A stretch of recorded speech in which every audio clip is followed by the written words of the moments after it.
How's it going, everybody? I am Donut. As always, this is a Black Lives Matter, All Cops Are Bastards, and trans rights supporting channel. If you're not supporting that shit, fucking kill yourself. We are doing a top 100 One Piece characters. My top 100, obviously. I just got to the top 100 international character popularity poll thing, and before I read that, I wanted to do my own top 100. We've done this in the past before. Where that video is, I think, is lost to time. I don't think I backed it up, and it was on a channel that got taken down, so I don't think I can find it anymore. But that was a long video, because I went through each character and why I liked each of them and everything like that. We're going to try and go through this one faster. I'm not going to try and spend too much time on each character. I'm going to try and go through them a little bit quicker. And, if you have questions about more specifically why I like a certain character, or why a certain character isn't on my top 10, or why they're placed where they are, high or low or anywhere, wherever, leave me a comment, please, and I promise you I will 100% respond to it. If you have any question about any of these placements here, please feel free. Would love to talk about it. And feel free to make I'm not sure if YouTube will allow a top 100 in a comment. I'm not sure. But you can try, or you can do a top 25, top 50, or however much YouTube allows.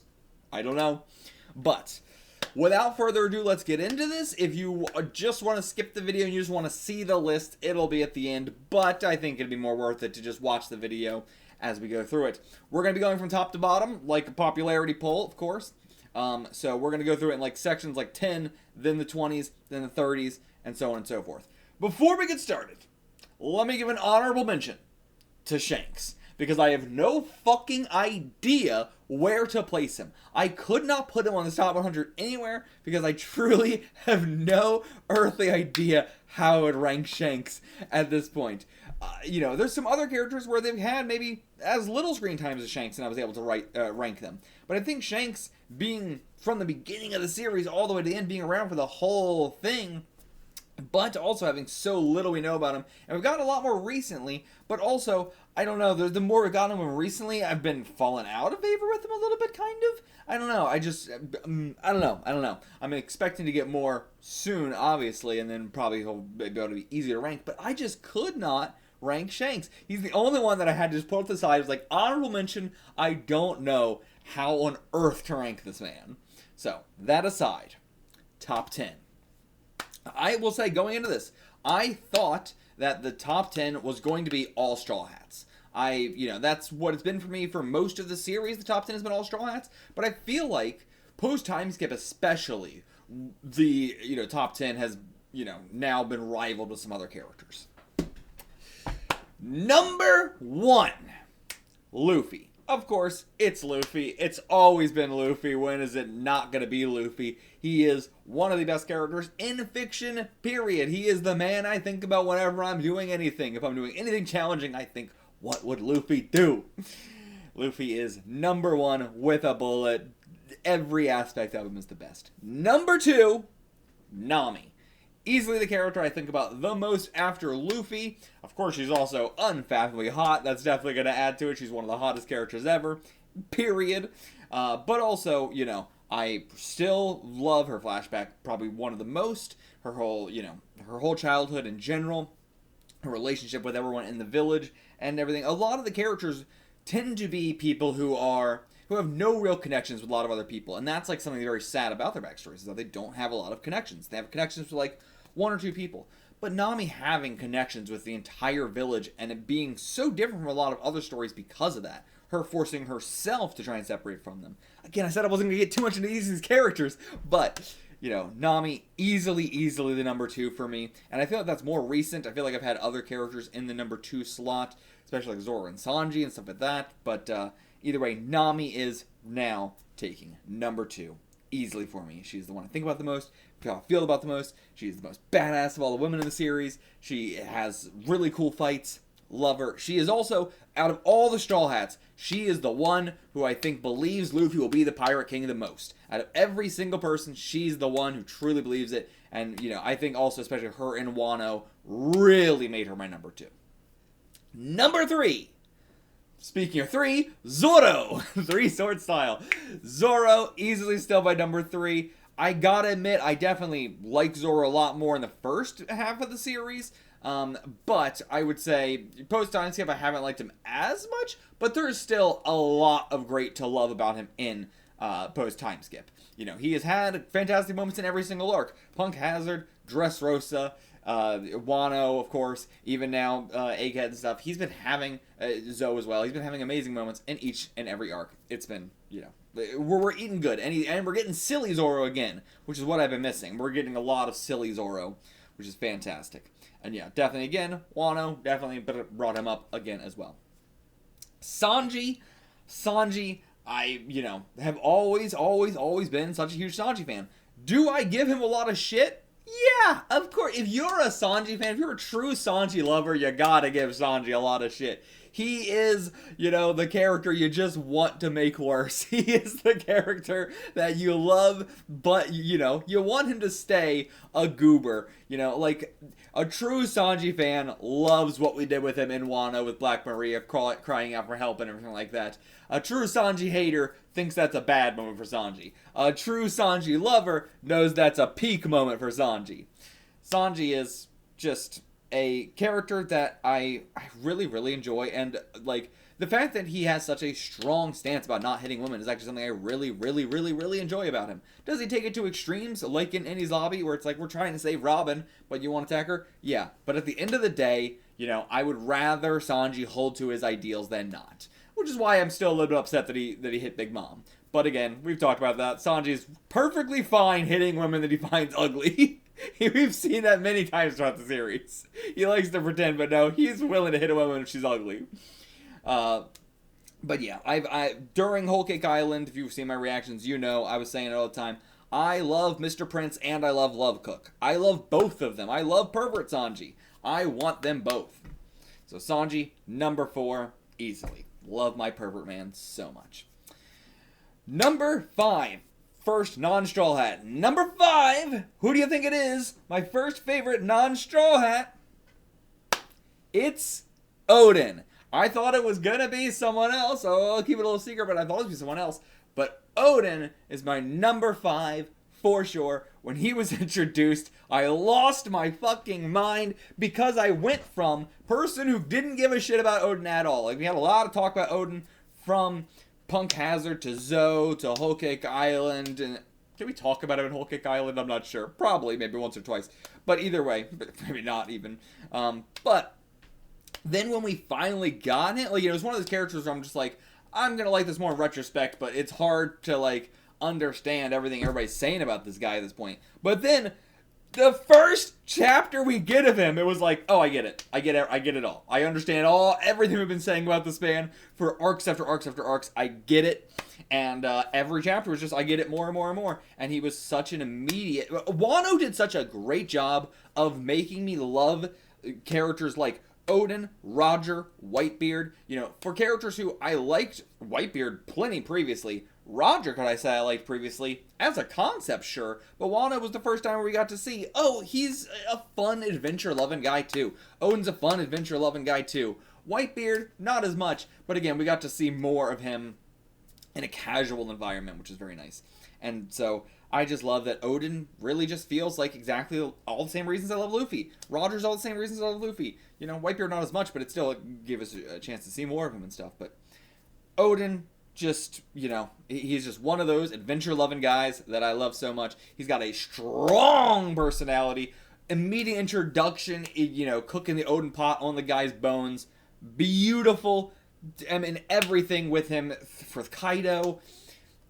Perfect. Perfect character. We're in true perfect character territory with these top 10s. Speaking of, number 6, we have...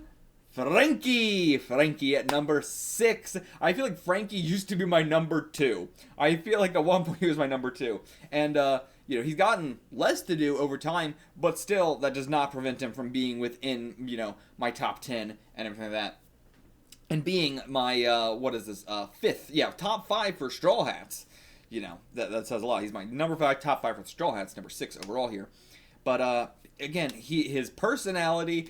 The fact that he's a pervert, the fact that all he wears is underwear, man, I wish I could be as confident as Frankie. I wish I could live my life only in a Hawaiian t-shirt and a Speedo. That would be the ideal life I could live. Him being the American, his original hair, and then his new haircut, not being a fan of, but then over time, as push time goes, as everybody realizes, it's pretty good, you know. His new design as well, it took a bit to grow on, but everybody's like, you know what, it did grow on us, and it is like a fantastic design now. Everything with General Frankie is so fucking cool. All of Frankie's fights are some of the best in the whole series, period, overall. He is just my husbando. He's the man I want to be. Number 7. Another non-straw hat here. Who is this? Number 7, Kuma. Number 7 is Kuma. Again, never could have possibly been on my top 10 before Egghead, obviously. But, like, what a character we got. What a backstory we got. And what a long wait we had to get it. A fascinating character throughout the whole series. You know, we've been guessing about what the tyrant thing meant for forever. And what a unique ability from the moment we saw it. The pawpaw fruit was, and still is, one of the coolest fruits in the series. And again, everything we got in Egghead is just, this man is a protagonist. This is his story. We're just living in it, baby. Kuma, I'm surprised, didn't beat out Odin for me. But we've also gotten a lot more of Odin over a lot more time period. And again, I'm definitely like, I love Kuma for the tragicness, and I love Odin for the fun. You know, I mean, Odin's went through a lot of tragic shit as well. His death will make me cry every single time. And a lot of these characters have something that will make me cry every single time, for sure. But the fun-loving aspect of Odin, I think, is what made him go above Kuma slightly. But there was a time when I thought Kuma was going to be my number 2. I thought I said reaction Kuma might be my number 2. But I had to think fairly about how much I truly appreciate these characters overall. Which says a lot that Kuma got up to number 7 ahead of, think about all the other characters you were expecting to be this high. Kuma, my man. Bartholomew Kuma, truly a hero of the people. If Luffy keeps saying, I'm not a hero, I'm not a hero, I'm not a hero, which of course we're all building up to, and we were building up to in general for the Nika reveal, you know, the more Luffy says, I'm not a hero, the bigger it is of a crazy reveal that he is literally a reincarnation of the hero. But Kuma, wanting that, to be the hero of the people, being able to put aside his own daughter for the world, love him.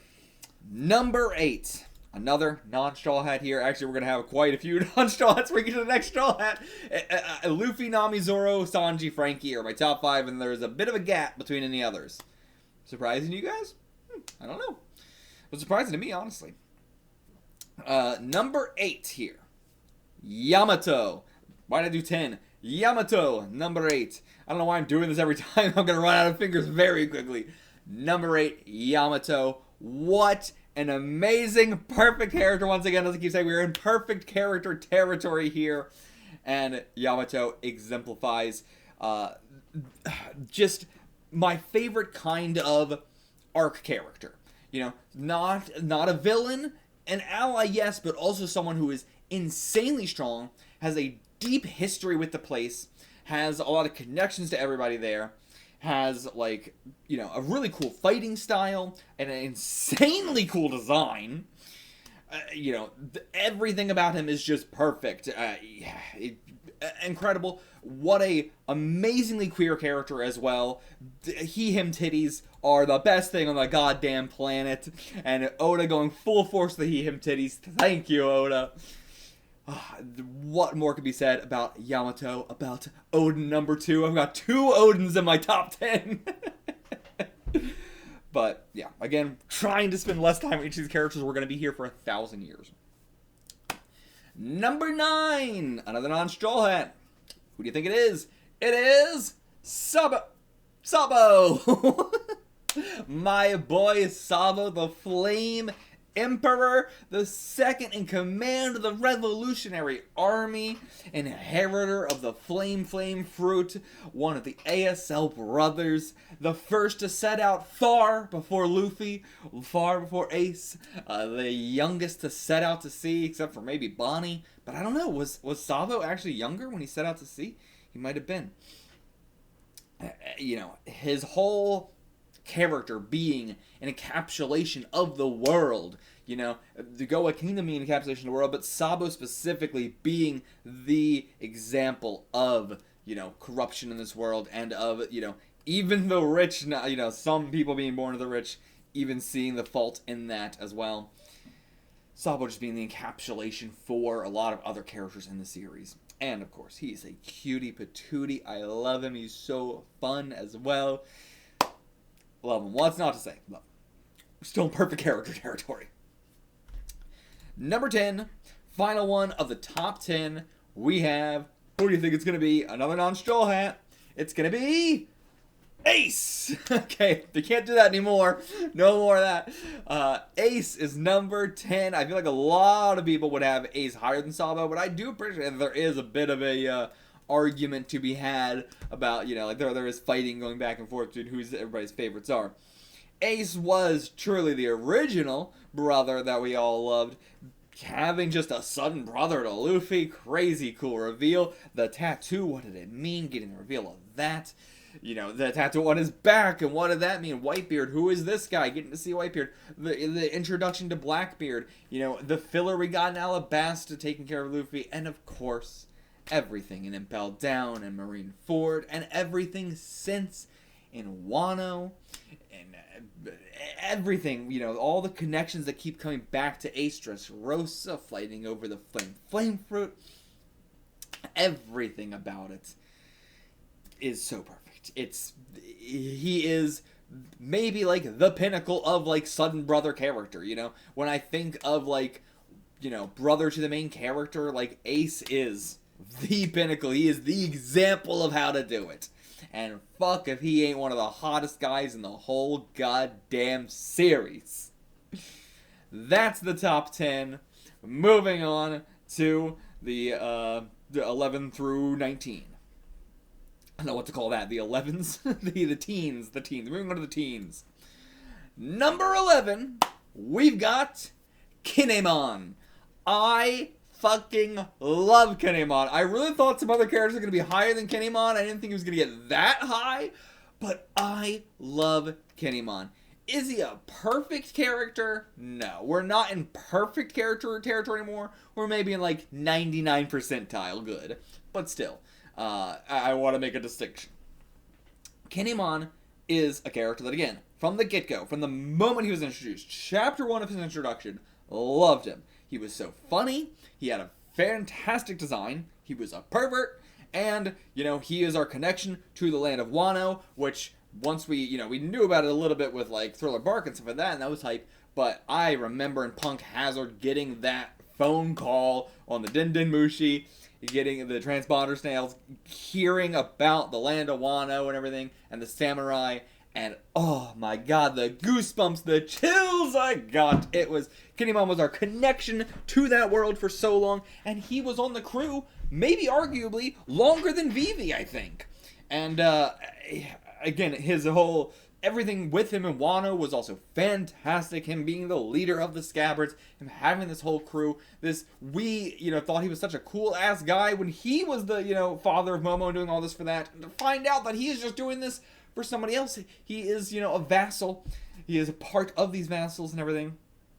His whole journey throughout Punk Hazard to Dressrosa to Wano was fun to watch and recontextualize with the whole Kanjuro stuff reveal. I just love him. I love him. And his father-son relationship with Momonosuke, oh, it'll make me cry every time. They really are father and son, even if it was just pretending. Ah, God, I love him. I love him, I love him, I love him. Okay. Sorry, I just gotta say, but cutting the fire, that was so fucking cool when we first got that, and he cut the fire, and then Zoro learned the technique. Oh my god, it was so cool. Okay, number 12. We got Whitebeard. It's our boy Whitebeard. Shirohige, I love him. He is, the daddy we all want. Yeah, a pirate who cares about nothing but wanting a family. He doesn't want the One Piece, he just wants a family. The Marineford War was one of, if not still, the most epic thing in all of the series. It still might beat out Wano. I don't know. Wano's so perfect. I mean, there's already... How many Wano characters we've even had on this list already? We've had Odin, Yamato, Kinemon. We've had 3 on here already.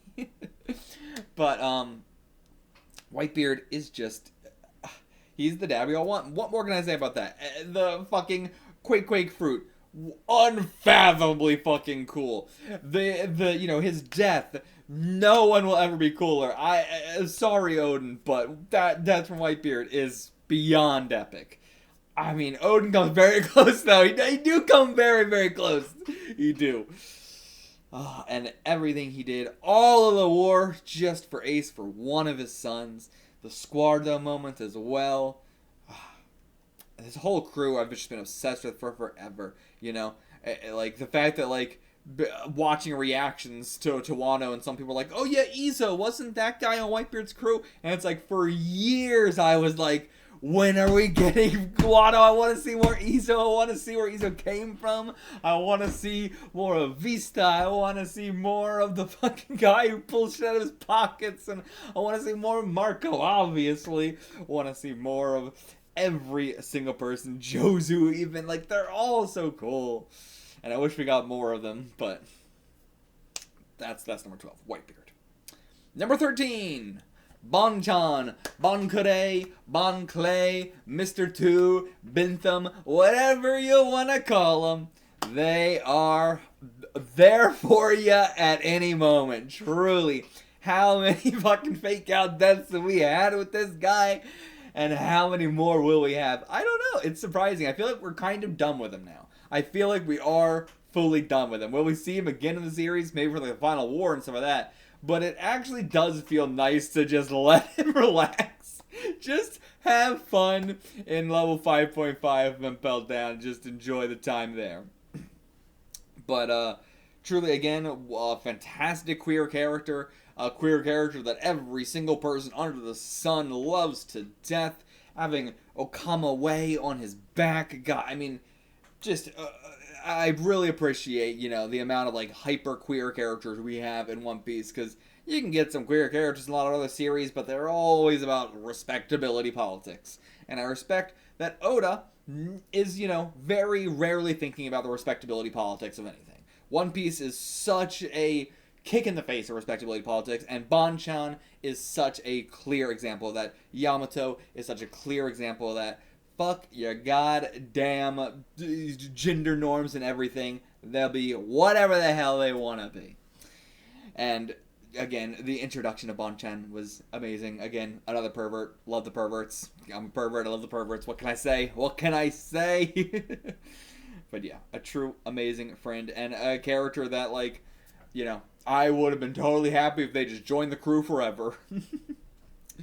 Number 14! Trafalgar Law.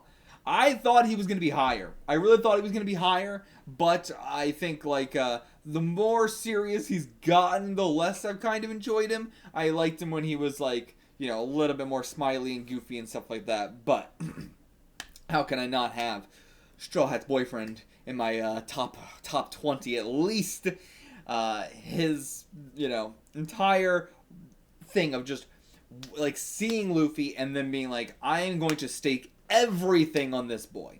I am going to wait in the New World for him, master plan all of this for us to meet again, for us to work together, for us to take down Kaido. There is no greater true love in this series than Law's love for Luffy. As much as he tries to be tsundere about it, he staked everything on Luffy, time and time again. He was there at the Marineford War to save our ass. He is... I love him. I love him. I love him. And his power, again, one of the fucking coolest in the whole goddamn series. Number 15. This one I feel like is going to be the first one that a lot of people are going to be like, what the fuck? This guy's in your top 20? This guy's in your top 100 maybe? Which I would say to that, how dare you? How fucking dare you disrespect the man I'm about to say, okay?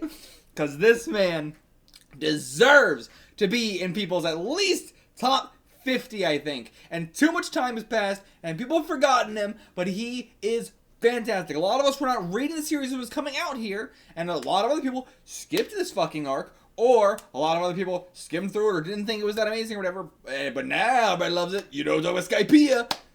Number 15, Wiper. Wiper, my guys. Wiper, put some fucking respect on this guy's name. This man has been fighting his whole fucking life to uphold the way of his people, to make sure they don't get wiped out, to reclaim the land that is rightfully theirs. He went up against a motherfucking god multiple times and killed him! This motherfucker killed a god! This motherfucker killed an L! We didn't even do that! We, the Straw Hats, couldn't even fucking do that! Put some respect! Wiper is a Yamato. He is an Odin, okay? He is a Pedro. He is a lot of these people that we, you know, the big powerhouse of the arc that is an ally, yeah, but is also, like, unfathomably powerful. Put some respect on this guy's name. He soloed the whole crew! Yeah, we had the, you know, oxygen thing going on, but still, he went up against Luffy and they had a really good fight. Put some motherfucking respect on my dude's name. I love him. I will cry for him every time. I don't think he should have died. I'm not going to say he should have died. Like, logically he should have died, but I am glad that he's still around in that. More so that I just don't think we should have said the reject dial will kill you 100% and then do it multiple times and not. But another sick-ass design, one of my favorite designs in the whole series. I love his connection with Shocky, her name? The woman Shandian, who had the connection with, Apis, or whatever her name was. Yeah, I don't know what more I can say, other than just, Wiper is fucking incredible. Crazy cool fighting style, too, with the jets and all that. Loved his mask and everything. Highly recommend rewatching Skypea and thinking about Wiper the whole time. Think about it, man. I mean, what a tragic character. Love him. And I think a lot of people are going to be real pissed about who my next character is that I see who's below Wiper. But I'm going to get so much hate for this, but I do think Wiper's higher. Number 16. Back to the Straw Hats now. Who do you think it is? Who did I put below Wiper? So, again, big jump for the Straw Hats here. Number 16, Robin. I do love Robin. She's in my top 16, guys. She's number 6 of my favorite Straw Hats. I mean, give me a slight break. There's a lot of great characters in One Piece. There's a lot, okay? All these characters are fantastic. It's hard to make a top 100 in a series with 100 amazing characters. But I love Robin. I do love Robin. You know, of course, her backstory, Annie's lobby, I want to live. Sobbing. I will sob every fucking time. A lot of the other characters, I will cry. I will sob to Robin. But, I like characters that get fights. Robin's gotten like 2 fights in the whole damn series. And what we've done with her since, like, her fight in Wano, I did like, but the whole backstory with how she learned to fight like that with the revolutionaries, a bit disappointing. I wanted more, for sure, there. And I feel like with Robin, that's always why she is a little bit lower for me, is that I do love her, but I want more. And we don't get enough with her. And, like, I really like the moments we do get with her, but Robin definitely feels, out of all of One Piece, like the most underutilized character. It's crazy. There's so much we should be doing with her at so many times where we're not. And that, I think, takes her a little bit lower for me. The idea of her character, I love way more than I actually like what we do with her character. And I think Robin in like filler and stuff like that, and movies and stuff like that, is peak Robin. If I was just to do that kind of Robin, then she would be way higher on this list. Which is, I mean, we're only on 16, so, but still. She would be much, much, much higher if that was the case. But, all things considered, and I'm hoping that once we get to Elbaf and stuff, we'll do a lot more there as well. But I do really like Robin. I love her sense of humor as well. Love the sense of humor Robin has. But yeah, you know, I'm also definitely much more of like the energetic, you know, punk sort of, you know, very crazy kind of characters. You know, as you can see with my list, I'm definitely into like the crazy, wacky, fun, adventure fighters. You know, Robin is definitely an outlier here amongst these. You know, definitely an outlier. And again, kind of an outlier here. Number 17, another Straw Hat. Who do you think it is? It is, number 17, Chopper. Chopper is my number 7, and my Straw Hats, number 17 overall. Still, one of the saddest backstories we've gotten just by the nature of Chopper being Chopper. He's so adorable and so small and innocent that seeing him go through it, of course, hurts so much harder than it does seeing like a human go through it, because, you know, we as humans see cute little creature and it affects us even more. Chopper's backstory happening in between a punch, Luffy doing the Gumu Gumu no, going to the whole backstory, coming out of the backstory, pistol right into Wapple's face. Peakest moment in the whole damn series, you know, one of, not literally the peakest moment, but, you know, one of the peakest moments in the whole series. Post time skip, of course, he's waned a bit, but I still think, like, you know, we made up for it a bit in Wano. He definitely would have been higher if we utilized him more, but, you know, Punk Hazard, Zoe, Whole Cake Island, he's gotten a lot of amazing moments post-time skip, don't get me wrong. It's really just Fishman Island that he was really, really lackluster in. Unfathomably lackluster in Whole Cake, or in Fishman Island. But, in every other arc since then, he has had fantastic moments, incredible moments.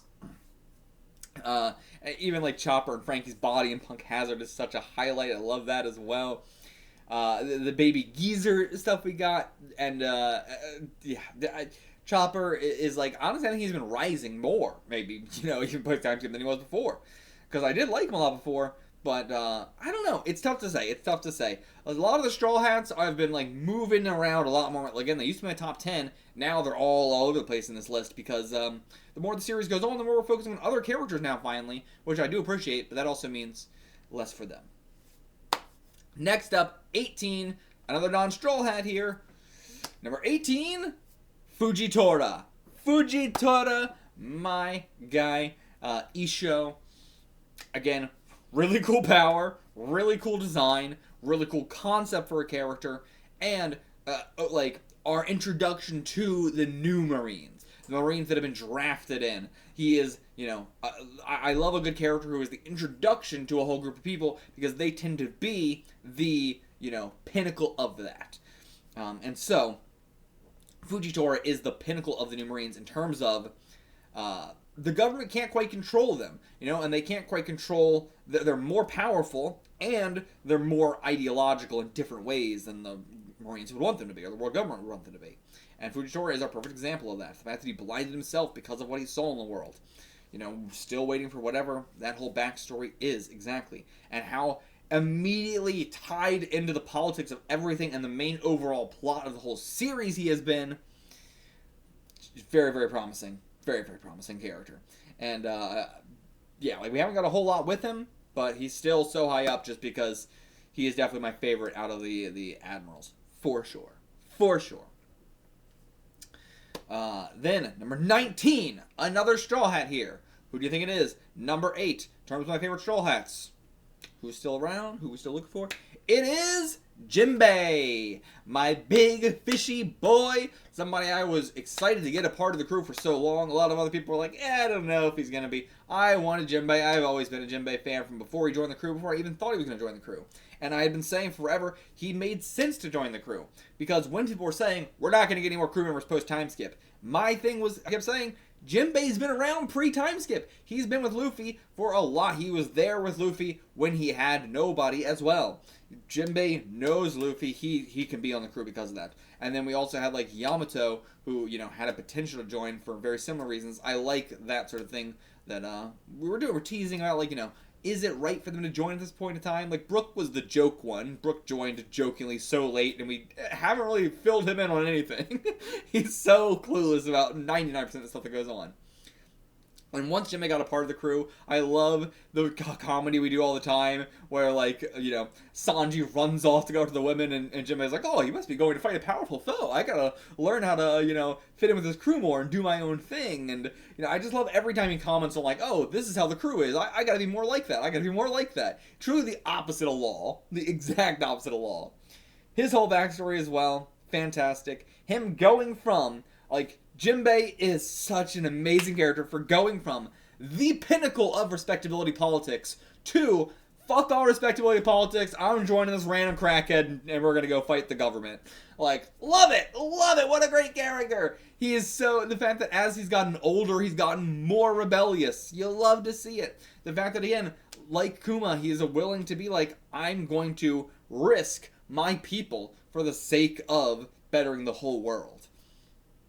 Incredible character, really cool fights, and just love our helmsman, love our big boy. He is also one of the sexiest characters in all of One Piece, my god. Then we got, moving on to the top 20s. Number 20. I honestly thought this would be a lot higher, and I'm already starting to go, I feel like I should have had this one a lot higher. Maybe even top 15. But, number 20, Ivankov. Emporio Ivankov, again, another astounding queer character. The most fuck gender norms, doing whatever we want, fuck respectability politics characters in the whole series.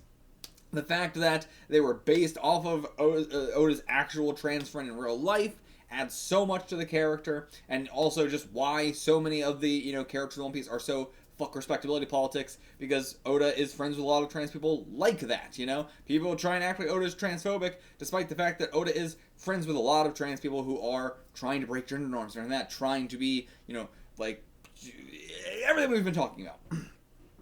Ivankov, all that, and also being one of the, you know, heads of the revolutionaries. I'm also a huge sucker for the revolutionaries, love the revolutionaries, and Ivankov, honestly, maybe even better than Sabo. I don't know. I do love Sabo, but there's times when I think I like Ivankov more than Sabo. The design, the color schemes, the powers, the hormone fruit. Oh my god, best fruit in the series. Everything. And the more we got about Ivankov within the flashback with Kuma, love him even more. The relationship with Inazuma, beautiful. Talk about a fucking queer relationship, my god. Ivankov, tippity top. Perfect character. Truly needs to be higher on this list. 20 is incorrect. Should be way higher. Should be way higher. Honestly, if I was to redo this, I think I would have Ivankov within my top 10. I think I would. I might have Ivankov above. No, I think between Yamato and Sabo, I think it would be 8 Yamato, 9 Ivankov, 10 Sabo. I think that's how I would have it, honestly. But I'm not going to do it with any other character, but Ivankov is truly one of my favorite characters in all of One Piece that I feel bad for even putting them that low, and I can't believe I even did. That's surprising. So, I'll adjust that one, but, you know, either way, for the sake of the video, I'm not going to truly adjust it or anything, but just keep that in mind. Anyway, number 21. Another Straw Hat now. Who is it? Running low on Straw Hats. Who is it going to be? If there's only 2 left. This one is Brook. Number 11, Brook. Again, I liked Brook a lot more early on, and I've definitely liked Brook a lot less as the series has gone on. Though still he has a lot of great moments, what I mostly mean is like his personality. His personality used to be very, very fun, where he was, like, extremely rude. You know, he has been alone for so long that he has become insanely rude and doesn't really understand social dynamics. So, you know, he farts, he burps, he asks to see your panties, he asks to borrow money, you know, he slams the utensils down on the table, food, food, food, food, food, you know, and he just, like, ignores everyone, you know, will just walk away in the middle of the conversation. I love that whole personality. And then he just asks to see your panties, and that's it. There's nothing else rude about him. He just asks to see your panties. It's not like he doesn't understand social cues. It's just simply his gags now. He asks to see your panties. Completely ruined his character. Flanderized him to hell and back more than any other character in One Piece. I think he's gotten the most flanderized. Now, I still really like his fights and I like his serious moments and everything like that. I just really wish he had his old personality back. But, you know, his fights are really cool. His design is so cool. The idea of his character is really cool. Whenever he is on screen, I am hyped to see him, and I am, like, you know, I wish he was higher. I wish he was higher because, you know, he used to also be, I liked him nearly as much as Frankie. Like, you know, I loved him. Especially in the dub as well. Ian Sinclair does an amazing job. But, yeah, sadly, he's dropped quite a few places just because of the flanderization. But still love him. Don't get me wrong. He's my number 21. He's still higher than one other Shaw Hat. When are we going to get to that one? All right. Number 22, Nolan. Mont Blanc Nolan. A character we only get through a flashback. And what a rare occurrence in the series where we get a whole flashback with just, you know, characters that don't exist in the present day at all. You know, we have, like, ancestors, other than some of that, but when has that ever happened again? Never. What a unique flashback for the whole series. Broke my brain. A lot of people watching reactions, it always breaks their brain. So it's like, what? How? We're doing a whole flashback with characters that don't exist in the present time? He was so, you know, like, he is just pinnacle of, like, the 16th century kind of, you know, guy, or even, like, 18th century as well. I love the 16th century, 18th century novels and stuff, and Nolan is a character just like that. He just fits so snugly into there. And the more we do with him, the fact that, like, the Tontadas loved him and everything like that, and just Rosa, and everything we got with him in the backstory, you know, being the man of science and everything like that. I thought Kalgara I was going to really like as well, but Kalgara, I really like the design of Kalgara, but honestly, Kalgara didn't do much for me. You know, when I'm, like, thinking about him, weighing him against the other characters, I don't think the design and idea of his character outweighs a lot of the other characters. That said, there are plenty of characters on this list that I like solely because the idea of their character is really cool. And Nolan's kind of one of them. You know, also just, like, the thing of, like, getting him in the picture book, being this really chibi, goofy guy, and then seeing him ripped as fuck and beating up a Sea King and stuff. Oh, so cool. Love him. Now, number 23, Roger. Gold D. Roger, the king of the pirates, the only man to circumnavigate the globe in its entirety. As I said, I love my adventuring boys. I love a good adventure. I love how goofy and funny he is. I love that he's just got a mustache that's nose hair. He's got a great design as well, you know, especially the newer version of his design. There's not a whole lot I can say aside from simply, I love a good adventuring boy. He is more an idea of a character than the character itself, but the idea of him is enough to get within the top 25. It absolutely is, and he still has so much mystery around him. The egg, Shanks, all of it. I mean, Shanks is less of a mystery, we kind of think we know what's going on there, but either way. The fact that he's had children on his crew and everything like that. Oh, just, what a fun guy, and I love my adventuring boys. I can't say much more than that. I love Nolan as well. Like, Nolan and Roger both on there because they're both fun adventuring boys that are goofy and strong, and I love them. Number 24, Bartolomeo. Bartolomeo, he is all of us, isn't he? He is just all of us into the series. Being such a huge fanboy, the ship itself is so fun. I truly think my favorite joke in all of One Piece, my number one joke, is the fact that their navigator is Gambia's grandma. It's such a good gag. I don't know why that is my favorite, but it's just so funny imagining these characters getting to the new world when this is their crew. But I think, Bartolomeo's power is really what allowed them to get so far, because they can just nuh-uh to anything. But what a funny group of guys. What a funny, speech pattern Bartolomeo has as well. He's so fun to voice and hear in the anime, either one. And funny-ass design. The mystery around him originally was very intriguing. It was a fun little thing to try and explore, and what a twist. His cover story, burning down Shanks' island and stuff. So much good moments. Getting him in the filler and everything. I love that he's become such a heavy filler character as well, because love to get him in those. Great guy. We're going to try and move through these a little bit quicker now. Number 25. Buggy the Clown. I love him. He has been a character that I have adored since the very beginning. He's pure comedic relief, failing upwards eternally. And there's a lot of people who have gotten a little bit tired of Buggy over time, or wax and wane or whatever. But not me. Always a fan. Always happy to see him. Especially now that we're getting more lore and sort of serious stuff with him and Shanks and the One Piece and, Laugh Tale and all that. And also, with, the live action did a lot for his character as well, both even more comedically and, tying in that serious stuff from the very beginning. And, the new stuff with, Cross Guild as well, both, funny as hell that he's teaming up with these guys, cool as hell that he's teaming up with these guys, hot as hell that he's teaming up with these guys. No matter what, direction you want to view it, it's funny, it's cool, it's sexy, it's whatever you want it to be. It's queer as fuck as well. And Buggy's whole long hair and pigtail, such a good look. Buggy's the only character from One Piece that I've ever cosplayed as. I cosplayed as him as the Marine Ford version, with the jacket crossed out, the hat crossed out, and everything. Yeah, adore him. He's also one of the sexiest characters in One Piece. Somehow, how is this fucking clown so hot? But he is. He's so damn hot. Number 26, Gran Tesoro. Loved him so much. Film Gold, best movie by far, easily, hands down, no contest. Film Gold is the best movie. And Gran Tesoro, insanely good villain. Is he the first true villain I have on this list? Is he actually my first villain? I think so. Yeah.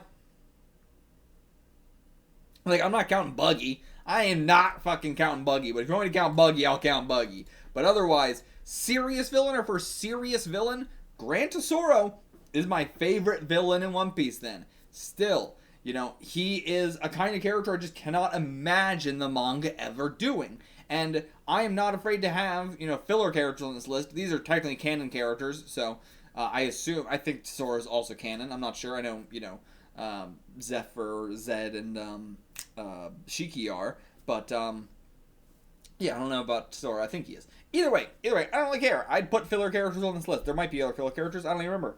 I don't even remember this list. But his backstory of, why he became the world's richest man, seeing how much money influences everything. It is the kind of character I can imagine us getting in One Piece, but it's the kind of character that, we would only have been getting very, very recently, now that we finally get villain backstories. With Doflamingo, Big Mom, Kaido, that era is the only time I can imagine him. I could imagine Gran Tesoro as an emperor. If we swapped out one of the emperors for Gran Tesoro, I could absolutely see it. And, cool design, cool island, and crew. I liked his crew, and, but mostly his backstory is why he's so high.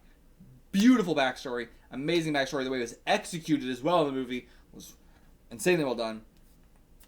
Great music to him as well. Just perfect.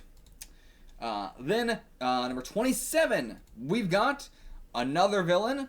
Who do you guys think is my favorite villain after Gran Tesoro? Out of all of One Piece, who's my favorite serious villain? It is, of course, after Gran Tesoro, Zed. Another movie one. Zed. Perfect. I don't like him more than Fujitora as an admiral, but, still very, very high up there. the fact that he was willing to separate himself from the government, become this full vigilante kind of guy, fighting with the asthma sort of thing, the giant arm, the fact that he was this instructor that everybody is crying over having to do this, the fact that he was, willing to have such a fuck it all sort of plan. I'll destroy it all. Fuck it. He was pushed to a point where he just couldn't imagine anything else. Incredible. The music, the sound direction, his song alone can make me cry. And his fight with Luffy, unlike anything we've ever gotten in the series, and unlike anything we will ever get in the series. Can you imagine Luffy versus Zed happening at any other point in the series with any other character? I can't. It just wouldn't happen. It's so unique. And again, the sound of his arm. It's pouring to my ears. 28. Now, finally, a non-movie villain. So, who do you guys think is my favorite villain in One Piece? Serious villain. I'm not counting Buggy, Who do you think is my favorite serious antagonist in One Piece? Not a movie one. Who do you think it is? It is number 28. Doflamingo. Don Quixote Doflamingo. Yeah, I mean, we've been building up to him for... It's very Kuma-like. We've been building up to him for so long, and then the flashback we got, boy, did that pay off. Oh, it hit. Intertwining him with Law was an excellent choice. A character I already love so much, and, a character that I want to see happiness, but, a character that's also so satisfying to see Doflamingo ruin him and ruin his life and torture him. And, it's so toxically good. Doflamingo as well being groomed by Treble, being, that's definitely our newer sort of thing with our villains as well. Big Mom as well, groomed to do this. We've seen that with a lot of characters. Kaido I wouldn't quite say, but, there's a little bit of something there. Either way, we've seen it happen more often. The fact that Doflamingo is one of the only characters in the series who really cared about his family. His crew. It was the Doflamingo family. We have the Straw Hat Ichimi, which is family in Japanese, and the Doflamingo family, as in, Italian family. But, I love that parallel there. The Dressrosa is probably my second or third favorite arc in the series. It's in my top 5 easily for sure. Maybe my top 3. Oh my god, I mean, I think Dressrosa might be one of the kind of perfect arcs, despite the fact that it's so long and everything like that, and a lot of complaints about it, but I think it's kind of perfect. And a lot of that is thanks to Doflamingo. The structure of pacing that he created through it. It was not artificially, it was artificially, what I'm trying to say. Something else, the arcs are paced in a way just because things are happening. But Doflamingo just outright being now we're doing this, it just created a nice pace to the arc for me. Being the puppet master, I love puppeting characters. My favorite characters for a lot of series is the person who is behind the scenes planning everything. Emu could be very high up my list by the end of the series, depending on how much we know about him, or them, or whatever. But Doflamingo is, that placeholder. The absolute, puppeteer of so much stuff, and yet still not the top dog. 1, Treble groomed him into all of this. Then 2, we have Kaido, who's even higher than him. Yeah. And just the first time we ever saw Doflamingo was amazing. Getting him in Marine HQ for the first time. I guess that was Marineford. But, yeah, such a fun character. Love him. Tragic backstory as well, but also in a way where the tragedy comes from him. The tragedy is oh, this guy was fucked from birth. This guy is really bad. Everything to do with him and his brother. Incredible. 29. NL. 29 is NL. We're in the sort of villains now. Now we're really getting through some of the villains. NL, Inaru maybe, if you prefer. He is a god. He is so fun. He is just the kind of villain I would want for an arc like Skypiea. He doesn't have this great long lore history or anything like that. He is just kind of evil guy. And I really like that. He is confident, fun, evil guy. He's sexy as hell. He's got a dope-ass power and a dope-ass fighting style and dope-ass, like, mannerisms to his body. The fact that he died but brought himself back to life. How terrifying he was with his electrical powers, being able to hear everything, being able to strike from anywhere. And then, the whole moon reveal. Crazy. His cover story is the best cover story in the whole series. Love him. Now, we're moving into the 30s. Holy shit, how long have we been going?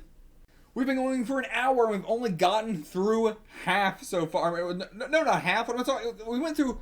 we've been going for an hour, and we've gotten through 29. Why did I think that was half? What? Okay, again, we're going to try and speed up, but a little bit... this video is going to have to be super long. It's just going to have to be super long. I really hope I can get this video under an hour, but that's impossible. That would be, like, less than a minute for each character. Damn. Okay. Moving into the 30s. Number 30. Another villain here. It is Crocodile. Number 0, Crocodile, leader of the Baroque Works. Now a part of Cross Guild. One of the first favorite villain. I think, he's a lot of people's first favorite villain in terms of like, oh, this guy is definitely the favorite. Arlong, of course, as well, but I think Crocodile is the first one where way, arc after arc after arc, you're in Arlong Park and everybody's like, Arlong's the best villain.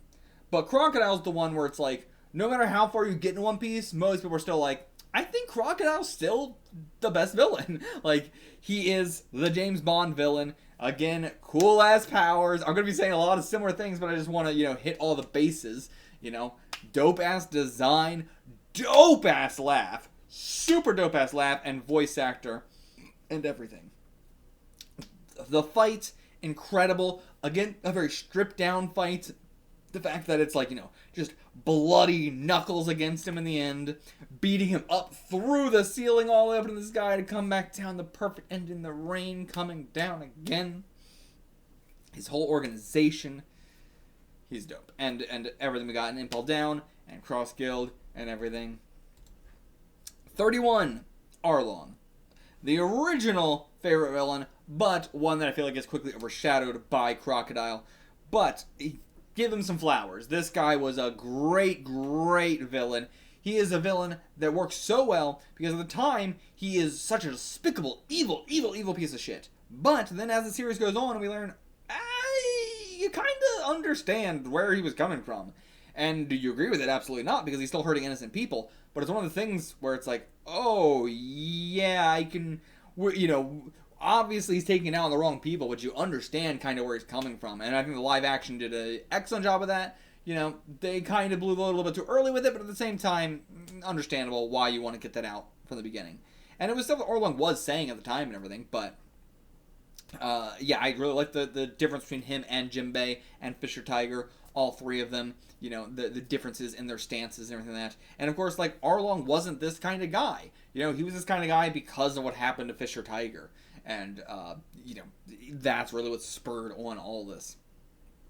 And it's hard to fully blame him. He's that kind of character where it's just like, I'm not going to fault you. I understand why you're doing this, despite the fact that we need to defeat you.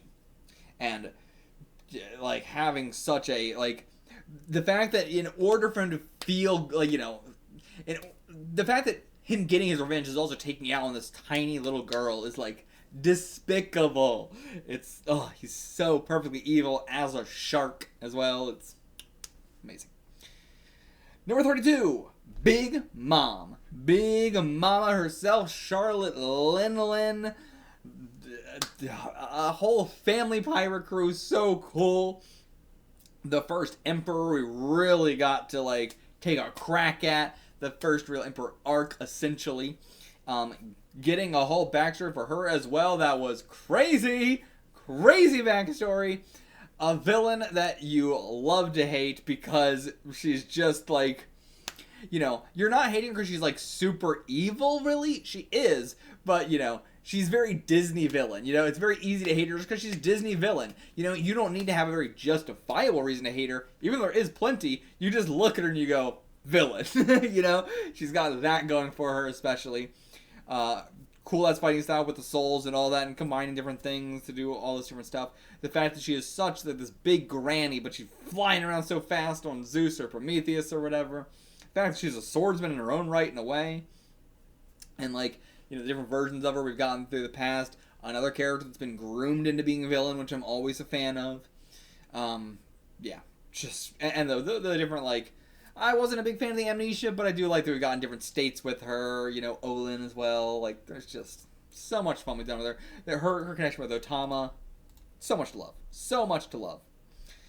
Number 33, Mihawk, the strongest swordsman in the world. The teacher of Zoro, the rival of Zoro, the one Zoro will eventually have to overcome and beat. You know, what is there to say? Such an insanely dope fucking character introduction to the series. One that instantly makes you go, oh, this is a guy who's thought about the world. Like Oda, I mean, not Mihawk, but like, this is a guy who's thought about the world. This is a guy who's thought about the series and never got the trajectory of the series. True, we didn't get any information about the idea of emperors until like 300, 400 chapters into the series. That's pretty crazy. You know, like, One Piece is a series that feels like the whole power system has been laid out from the beginning, despite the fact that it hasn't. But the Seven Warlords coming in so early, and Mihawk being our example of them, and then also being like, and by the way, that guy's the strongest. We're going to give you a taste, and it's not the weakest, it's the strongest. Whenever you get introduced to a like organization or just a group of people or whatever, it's always weakest first. You always do weakest first. So the fact that we got strongest first with Mihawk, what? Crazy. And again, dope design, dope voice actor. Where he lives is so. But the fact that he just lives with a bunch of fighting monkeys and Perona is so fucking funny. He is legitimately a funny guy too. Being a part of Cross Guild, just Cross Guild's dope as hell. Buggy, Croco, Mihawk, all of them together. It's beautiful. It's beautiful. Love Mihawk. Cannot wait to get more of them. And, you know, it's like Shanks, where, like, you know, Shanks was also like, I don't know where to put him. And Mihawk's also like, it's tough to know where to put him because we don't get a lot with him, but we've gotten more with him than with Shanks for sure. And, like, you know, strength-wise, I'm curious. I want to see, like, you know, what he's capable of. I cannot wait until we get a Mihawk fight, truly. Like, what does it mean to be the strongest swordsman in the world? I'm so excited. But I think the fact that we got a little tiny glimpse of that with Shanks maybe took away some of the mystery of that. But, yeah, like, Mihawk is so excited for. Number 34, finally, it's the last straw hat. It's Usopp.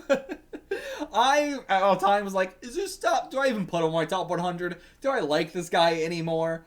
I still do like him if I think about the whole series overall. And especially if I think about my time with the series. How long was Usopp one of my favorite characters within the top 10? A long time. A very, very, very long time. How many times would I have said he's my second favorite character in the whole series? Plenty of times. Not so much anymore. After Dressrosa, after Wano, it's really hard to like him anymore. Especially after Wano. He's gone down tremendously, but he is still high because I still respect the kind of character he was before and the idea of the character he was going to be. Very similar to Brook. I respect more the idea of what he was going to be than what he actually ended up being. And yeah, you know, I love him post-time skip. I do love him post-time skip. You know, his relationship with Luffy was one of the best aspects of the series to me. Especially in, like, Stampede, everything we got with him is so good as well. It's just a shame how fucking awful of a character he's been. Like, he's one of the rare, he's the only Straw Hat that I can say I actively dislike him currently. He is a character I don't like right now. He's still, overall, if I'm considering the whole series and all the fillers and everything like that, and movies and everything, he's that high. Still 34 with all that in mind. But the fact that he's the only Straw Hat to say, Luffy won't be Pirate King. Fuck off. 35. Hiyori. Hiyori, what can I say? I loved her for the moment we got her with Komurasaki, where she was, making all these, evil, despicable men waste all of their monies and all of their, their families disowning them, and just to, accumulate this money for the rebellion and everything like that. Working with Kyoshiro, her whole, relationship with Kyoshiro, or with Denjiro, I should say, rather. The fact that she snuck into Onigashima to heal up all, we were trying to be, covert in Onigashima lots of different times. Many different times throughout the whole arc, we were trying to be covert. From the introduction there, to when we were trying to get to, move the Akazai members to a different location, to when we were trying to sneak out Momonosuke, to when we were trying to, take out Orochi's head, or just various moments throughout all the series. We've tried Yamato running throughout the whole place. Lots of characters try to be covert. Nobody managed to do it. Drake tried to be covert, didn't manage to do it. Apu tried to be covert, didn't manage to do it. One character managed to be covert the entire damn time, and that was Komurasaki. And Orochi, honestly. Orochi as well, both of them surprisingly. And I guess Denjiro as well. No, I wouldn't say Denjiro. I would not. At a portion. But, so she was successful in being covert when nobody else was. She healed up all the Akazaya. Her having to live through this future through the present to the future while everyone else was just transported there. A lot of people went through terrible shit, It wasn't her. She was not the only one who had to live through all that, and with the knowledge and everything. But, she had to be a prostitute during this time. She had to be a prostitute for Orochi during this time. She has had a truly tragic life, despite the fact that she is so bubbly and happy and does not let a single bit of it weigh her down. She is a ball of energy. I love how much she wants to fuck Zoro so badly. I love all the different, relationships she has with different guys throughout Wano and stuff. And she's just such a free character. She's such a tomboy despite being so girly as well, in appearance, but her personality is very hyper tomboy. Her connection with Toko, and I love her. I love her so much. She is a character that does not get enough love for how much she did during the arc for us and how much she went through. It's one of those things where it's I loved, Robin's backstory. I always think of as being, the most tragic backstory in One Piece. But, as we've gone on, we have just casually had way more tragic things happen to, certain other characters. And that's insane. We're just to a point now where it's, everybody's just going through shit that's, unfathomably tragic. Truly unfathomably. It doesn't hit the same way it did with Robin's, because we're getting him so much now. But I want to put some respect in Hiyori's name. What she had to go through was nightmarish. Number 36. Jesus Christ himself, the hedgehog Jesus, Yasui. Yasue, Tonyasu, the sycophant from Abisu Town. What a great twist for a character. Makes me cry every time we see him up on the cross. Everything he did for us. The lies he did even in his final moments. Really great design both ways as well. Fun character. And a tragic, serious character as well. The backstory we also got of him in the past. As the daimyo of Hakumai. Oh my God, it's tough talking about a lot of these characters where we didn't get a whole lot of them, and I feel a little bit people are judging me as I'm talking about them. Really? That high? But he did so much for us, and I'm certainly a guy who loves characters who did so much for us that don't get underrated characters. I'm definitely a sucker for underrated characters. Specifically, truly underrated characters. Not I think people should like this character more, but they're underrated for how much they did for us. None of Wano would have been possible without Yasue. It just simply wouldn't have. And, his relationship with Odin in the past as well. Okay. 37, Korra, Rocinante, Corazon, Don Quixote, Rocinante, the good brother of the two, the father of all, truly, in a way, maybe the big bro in a way, if you want to view it that way either. A man who's willing to throw away everything for one boy, the opposite of Kuma. Someone who was willing to forsake the world for one boy. And a character that I'll be able to talk about a little bit more after I get to the next character, because they're very similar and why I love both of them. But also a character that was like, I love a good like person who has a title that has another character has had. Like, him being Corazon, the second Corazon, and stuff like that. I really like that sort of thing, like passing down titles and stuff like that. The fact that he was a celestial dragon and went through everything they went through and still came out to be not a mentally all there kind of guy, but a morally all there kind of guy. And his smile, his goofy smile, the I love you, in the end. Incredible character. Number 38, Dr. Hiraluk. Or Hiraluk. I'll never know how to pronounce it or spell it or whatever.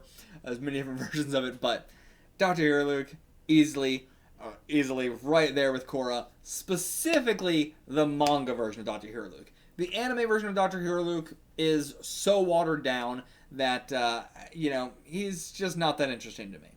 And I feel like it's the other way for a lot of characters, or for a lot of other people, where a lot of people like only saw Dr. Hiraluk in the anime first, and they're like, I love this guy, and then they see him in the manga, and they're like, I hate this guy sucks. I'm the opposite way. In the anime, I was like, this guy's kind of fun, he's cool, but he would have not gotten into my top 50 for sure. But him in the manga is exactly why he's in my top 50. The fact that, like Corazon, he is a bad guy. He is a really bad guy, but he's got a heart of gold. He is really trying, but he is not there mentally. And so, like, Hiraluk in the manga being somebody who is killing people by accident, killing children by accident, just being an absolute menace and doing no good for the world, but he's just trying. It's so, like, heartwarming to see, and to, like, it's very fitting for One Piece. It's my favorite kind of character. Like, there's very few characters in One Piece who are truly all the way through good people. I think Kuma is one of them, and that's really almost all I can think. I can't imagine anybody else. Like, almost everybody else they're pretty big assholes in many other ways. And, like, all, like, the fact, like, Korra is, like, if anybody in the hospital is like, I'm scared of the law, and he'll blow the whole hospital up, all the doctors, all the patients, everybody. Hiraluk, trying to save people, but killing them in the process, which is exactly what Chopper did to him in the end. It's, I love that coming back around. Hiraluk having one of the hardest lines in the entire fucking series. A man only dies when he is forgotten. And then, like, he is so flawed, and that's why I love him. Corazon is so flawed, and that's why I love him. Number 39, Fisher Tiger. A guy who, tried to be a good guy, tried to be as good all the way through, fully as he could be, but in the end, he saw the depravity of humans, and he knew he couldn't. In the last moments, he couldn't accept the blood. That's not even being nice all the way through. It's just a matter of survival, but he still couldn't do it. He tried his whole life. He fought for respectability politics. But in the very last moments, even he could not fight for those respectability politics anymore. He climbed single-handedly, bare-handedly, the red line. He invaded Marijoa single-handedly. He freed the slaves, and he branded them all with the same tattoo so nobody would know. What a fucking hero. Just like we thought that the nothing happened Zoro moment was the coolest shit we've ever seen, and then Kuma said, "Hold my beer, I do that 2 times a week, every week." Fisher Tiger, we thought Luffy was so fucking badass for climbing barehanded up Drum Island's drum. And then Fisher Tiger goes, "Hold my beer, I climbed the fucking red line." Love it. Those are the 30s. Now we're getting into the 40s. Whew, there's so many. So many. This video is going to be way too long. Number 40. Jaguar D. Sol. The person that Robin needed the most, and again, another person who was bamboozled into a position in life that he then saw the light of day, realized what was up, and got the hell out of there. And lo and behold, the place he escapes to gets a motherfucking buster call put on its ass. The luck is not with him.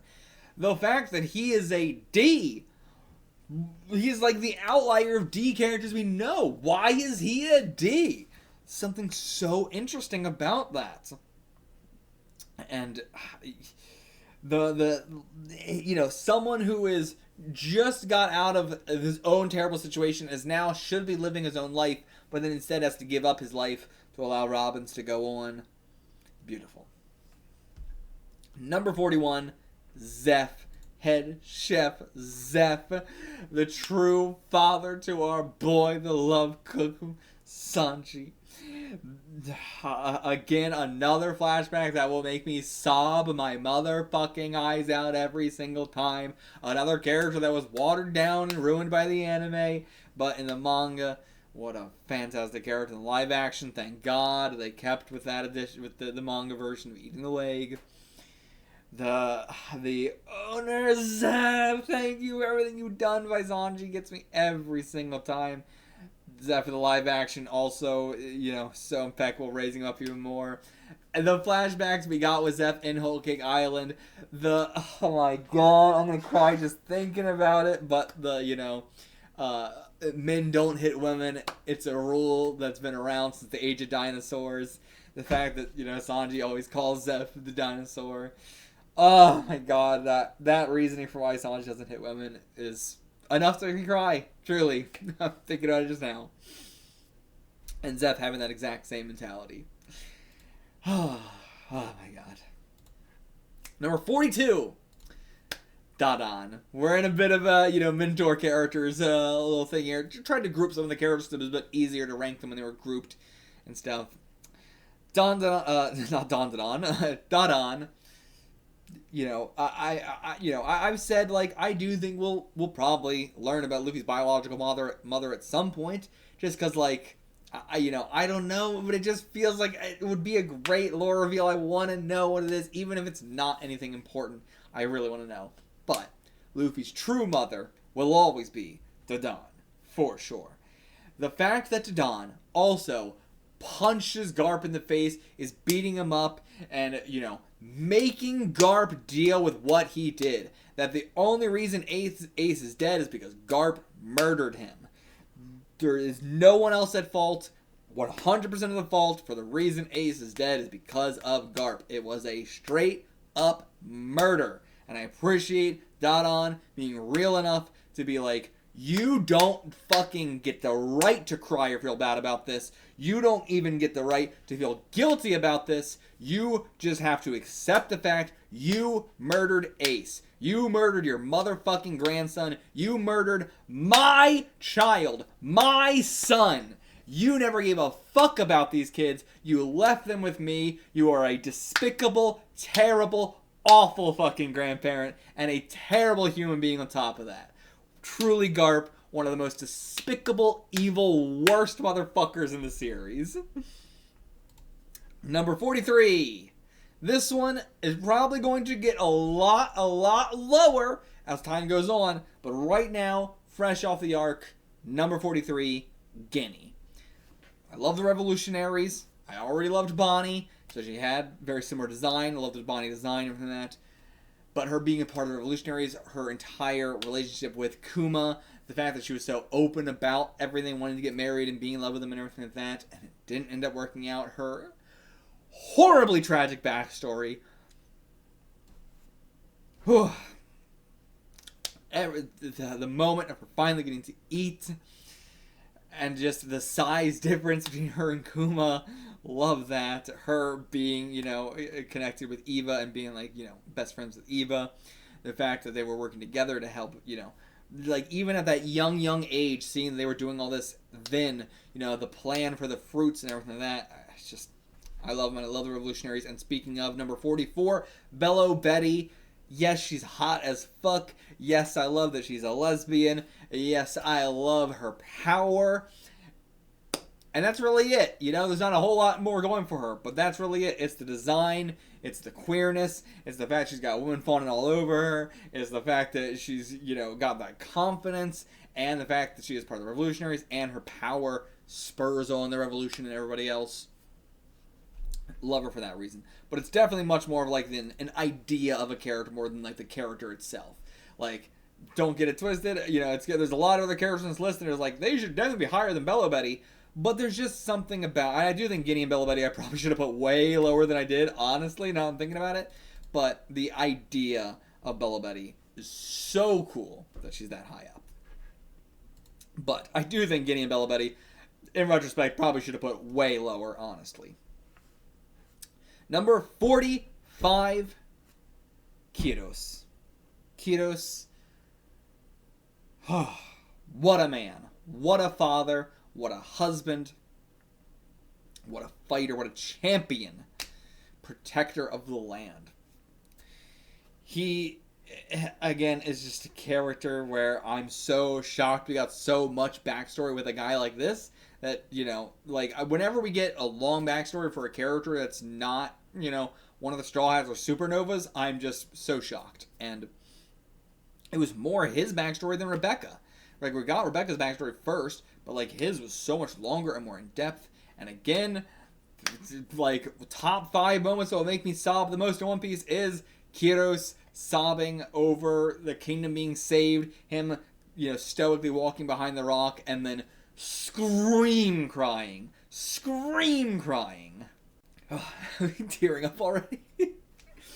But his relationship with Rebecca is heartbreaking, and I just, from the moment we saw him as the toy soldier, I was in love with him, and he is so perfectly, you know, encapsulating the goofiness and the seriousness side. The fact that he, you know, I love the gloves and how much he's blushing all the time, and, you know, the goofiness of the toy soldier, while also being such a badass. The fact that he killed Doflamingo again, like Wiper. Here's a guy who killed the main villain in a way. You know, Doflamingo's always got the body double, but for all intents and purposes, it should still count. He motherfucking decapitated this guy, and I love a character that's not afraid to do that as well. You know, like Zoro, when he cuts a guy, he's holding back. You know, he's not cutting like he will cut through an entire mountain because he doesn't want to cut a guy in half. But Kiros, with everything Doflamingo did to his whole country, of course he's like, I will cut this guy's head off. I'll decapitate this motherfucker. With one leg, no less. His fight against fucking Diamante. Oh my god, this guy just, I can't say enough about him. His relationship with the Tontadas as well, so cute. Kiros is, maybe should even be higher. I do think Kiros I could even put up against Wiper, you know, around there. I think I should. I'm like, you know, there's a couple here that I, you know, most of these I agree with, but there's a couple that as we're going through it, I'm like, I would put this person higher. Kiros needs to be way higher on this list. But I'm at least glad I put him in my top 50. Number 46. Silvers Rayleigh. Second-hand man to the king of the pirates. The first man that he teamed up with to form the crew. The man who taught Luffy everything he knows right now. The man who helped us when we were in a pit of despair as well. He didn't just train us physically, he helped train us mentally as well. The reveal was incredible. His fight in Sabaody was unbelievable. When he saw us off to go to the new world and he did that tear, oh, it made me cry too, seeing an old man cry. The fact that he, has so much faith in us. And just the fact that he is the number 2 of the fucking gold, of the King of the Pirates, of Gold Roger. Goldie. Okay. Number 47, Dragon. This is a character that would have been in my top 50 even before the most recent flashbacks we've been getting and everything. He has always been a character that I have been astounded by and wanted to get more of, and he's the pinnacle of character we know nothing about, but I still love him. And the more we get of him, the more I feel justified in how much I do love him and how much I've been waiting. I feel like in a reaction I said he was in my top 10, but I can't justify putting him in my top 10 when we haven't gotten that much with him. But just the tiny bits we've gotten with him, I'm so fascinated and so curious. And I think, why Shanks was hard to rank compared to everybody else is that Shanks, I don't really know what he does or what he's like now. What we saw him in the past, he was more of an adventurer, but now whenever we see him, he's just kind of laying around doing nothing. And so, I don't know, he didn't really strike me as too interesting or somebody I think about too often. But, Dragon's whole connection with Kuma, with Vegapunk, has been really, really elevating him as well, and I feel like as the series goes on, he's only just going to go rising higher and higher and higher. Loved him from the moment we saw him. Number 48, the Golden Lion himself, Shiki. This is the only man who's managed to break out of Impel Down. He cut off his own legs and replaced them with swords, and now he can fucking fly with them. He created a whole emperor kind of environment, multiple islands all connected. That's emperor shit. And he was the rival of the Gold Roger, King of the Pirates. And, I think it's the only filler arc where it's like, I cannot imagine Luffy beating this guy. This feels like it had to be the Admirals, is like the actual canon explanation. But, still, it's such a fun movie, and he's such a fun character. He's goofy to the nth degree in a way I love. He's so funny. Love Shiki. Number 49. Now, this one is a certifiably fucking filler character. I do not think this guy is canon in any way, but he should be canon because he's so cool. Douglas Bullet. Douglas Bullet, such a great idea. The guy that, the Blackbeard couldn't get. That's so awesome. And just, we haven't really seen any other guy from, the lowest level Impel Down. We haven't actually, we built that up, but, the only ones we've ever seen are the ones on Blackbeard's crew. What happened to all the other ones that escaped? Well, here's what happened. Here's one of them. Cool as Devil Fruit, cool as character. Just, again, more of an idea than anything, but the idea of Malone is enough to be within the top 50. And now the last of the first half, number 50, Caesar Clown. Again, a very funny guy, but also he was a despicable, evil, garbage, monster, motherfucking loser, asshole, piece of shit in Punk Hazard. He is a villain you'll love to hate for how truly monsterably evil he can be. And yet, I love having him with the crew because of that. The fact that, we also never let him, we never, forgive him. There's plenty of characters who do this evil stuff, and you just kind of forgive him over time because time has passed. And that's it. But I appreciate the crew was always like, fuck you, Caesar, you absolute piece of shit. We're going to torture you. We're going to use you. We're going to do whatever. But I also love that he did. He's the reason behind Chopper's whole transformation now, and why he can last 30 minutes in the Rumble Ball, or was it hours even? I don't remember. But I think it was. It had to be 10 minutes or 30 minutes or something. But either way, he is helpful a lot of times, and he is very powerful in his own right, and he is an egotistical, fun maniac. Love him. Fun ass voice, and in the anime as well and everything. Really cool arc.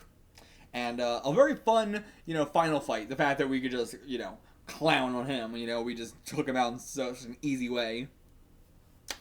But alright, now, Now, to the second half, the lower 50. We'll try and go through these a bit faster. I keep saying that, but... Okay, moving on to the second half now. Still got so many good characters to get through. Number 51, Gecko Moria. Gecko Moria, absolutely love. What a fantastic villain. Again, another tragic backstory. I love my tragic backstory characters. But he had his entire crew killed by Kaido. And he is a guy that we've seen cared a lot about his crew. Again, one of the very rare characters in the series who cares about, his crew, cares about the people under him and everything like that. He is someone with a lot of heart. Someone who was a decently good guy until Kaido wiped out his entire crew, and then he became a completely different person. And he was also just like a cool biker kind of guy before. He was one of the very first, pirates out into the world via the Gold Roger thing. Even before then, it seemed like he was already a pirate, or at least he was already involved with stuff, He is part of the older generation, but not quite old enough to be a part of the older generation. He's right in between, kind of. Very fascinating sort of middle ground there with him. And yeah, amazing arc, amazing ship. Thriller Bark's such a cool-ass ship, and that's his ship, man. His whole crew is amazingly dope. Everything with Thriller Bark is so cool. His aesthetic is incredible. His whole powers, the fact that he can, use the shadows to manipulate the body like it was a gum fruit and everything. Everything about him is so dope. And, he went to Pirate Island to save, one of his friends. We forget how decently good of a guy Gecko Moria is. If not, honestly, a pretty... Compared to all the pirates in the world, I would say he's in the top 1 percentile of good pirates. Number 52, Kid. Captain Kidd, Eustace Kidd. Definitely liked him a lot, higher before, when, I thought he was going to be more of a rival. And now we've been, making Law more of the kind of rival than Kid, which I don't feel should be necessary, because, it's just very hard for me to believe that Law is stronger than Kid. I like Law as a character more than Kid, but it's just very hard for me to buy that Law is stronger than Kid. But it seems to be the direction we're going with in the series, so I'll have to believe it, but it just feels very unbelievable to me. But yeah, his design, his music, his crew, the fact that he's one of the rare people who actually kills Marines and everything like that, and that he's a torturer and a sicko. Love it. Number 53 is Killer as well. Kid and Killer, it's hard to separate them. I like them both almost equally. I like their whole backstory together, where they were fighting over a girl together and then just ended up making a pirate crew somehow after that. The fact that Killer eats spaghetti through his mask and everything. And, even now that he's become the guy, he's still fantastic even with that laugh. If not, I'm not sure about better, but, I still love him. Everything we did with Hito Kirikamozo, great. Everything with him, both fantastic. The Big Mom and Hawkins fight happening at the same time, and they're just cool. And Killer's whole fighting style is dope. The fact that Killer is a supernova as well, that he's that, dope of a guy, that strong of a guy to get, supernova status. Number 54, another supernova here, Apu. Apu, love Apu. I have a whole video on my channel of all of Apu's moments during Wano. I really love him. He was a character that I always just found funny before, but now that he, with him in Wano, I do really love him. The fact that he was the evil one, he was the traitor, so funny. So funny. And, everything with the numbers and the whole freeze tag and trying to team up with Drake and then Drake not accepting him and then trying to team up with Yamato and Yamato not wanting to do with it, then taking pictures of CP0 and almost getting taken out by CP0, and then teaming up with Drake again, and then teaming up with Envy and just leaving and going to get married or something, who knows. But he seems like he might be, joining up with, Morgans or something, I don't know. But either way, I love whatever we're doing with him. He is so weird. Number 55, Kizaru Borsellino. Still holding that hope that we can convince him to change his mind and join our side of things, but it's wishful thinking maybe. But still, I like that he is someone who is, I would describe seemingly his whole life as just being indecisive. He is the kind of person who has just been indecisive at every step of the way. And even now, in current day, current where I am in the series, still doing the exact same thing. But I like that about him. You know, he is someone who is struggling. You know, he is right in the middle between Akainu and Aokiji. You know, he was right in the middle. I don't know what to do. I don't know what to, so I'm just kind of like day by day going through it. But I like that about him, you know, that he's just so lackadaisical about it, lazy justice, you know, as they say. I like that. And, you know, of course, his powers are cool. His introduction was incredible. His voice is so good. Number 56. Oh, did not even plan this. I swear to God I didn't plan this. But number 56, Gumu Katakuri, actually. But, you know, the mirroring of their abilities and everything like that. A character that like, you know, a lot of these characters on here have been like, I loved them. First chapter we got him. Second we saw him, I was in love with him. Katakuri, not so much. Katakuri was one that it was not until the whole donuts that, you know, made me see what the point of his character was. And that twist was definitely worth it. Like, making him this, like, super serious guy the whole time, and then getting the really, really silly aspect of him. One of the best fights we got in the whole series thus far. And, you know, just a mirroring ability, really cool. The fact that he's got, like, stand punches, you know, he can just form a fist up there and punch you with it. Dope. I definitely, you know, would like us to do more with him, for sure. But, you know, and I do like what we got with him in Brûlé and everything. But I definitely would have liked more. I would have liked more with him interacting with his brothers, and I would have liked more after the whole King Island. 57... Dr. Kureha, Doctorine. Oh, the oldest one we know in the series. Love her so much. I love any, like, super old character who is trying to act really hip. It's definitely, like, a trope I like. And her being, again, a legitimately good doctor, but an asshole about it. And, like, you know, upcharging people a ton and that. I love I especially love our mentors who are definitely not good people. The less good people they are, while still having a really good heart, you know, those are like my favorite. And Dr. Gray exemplifies that.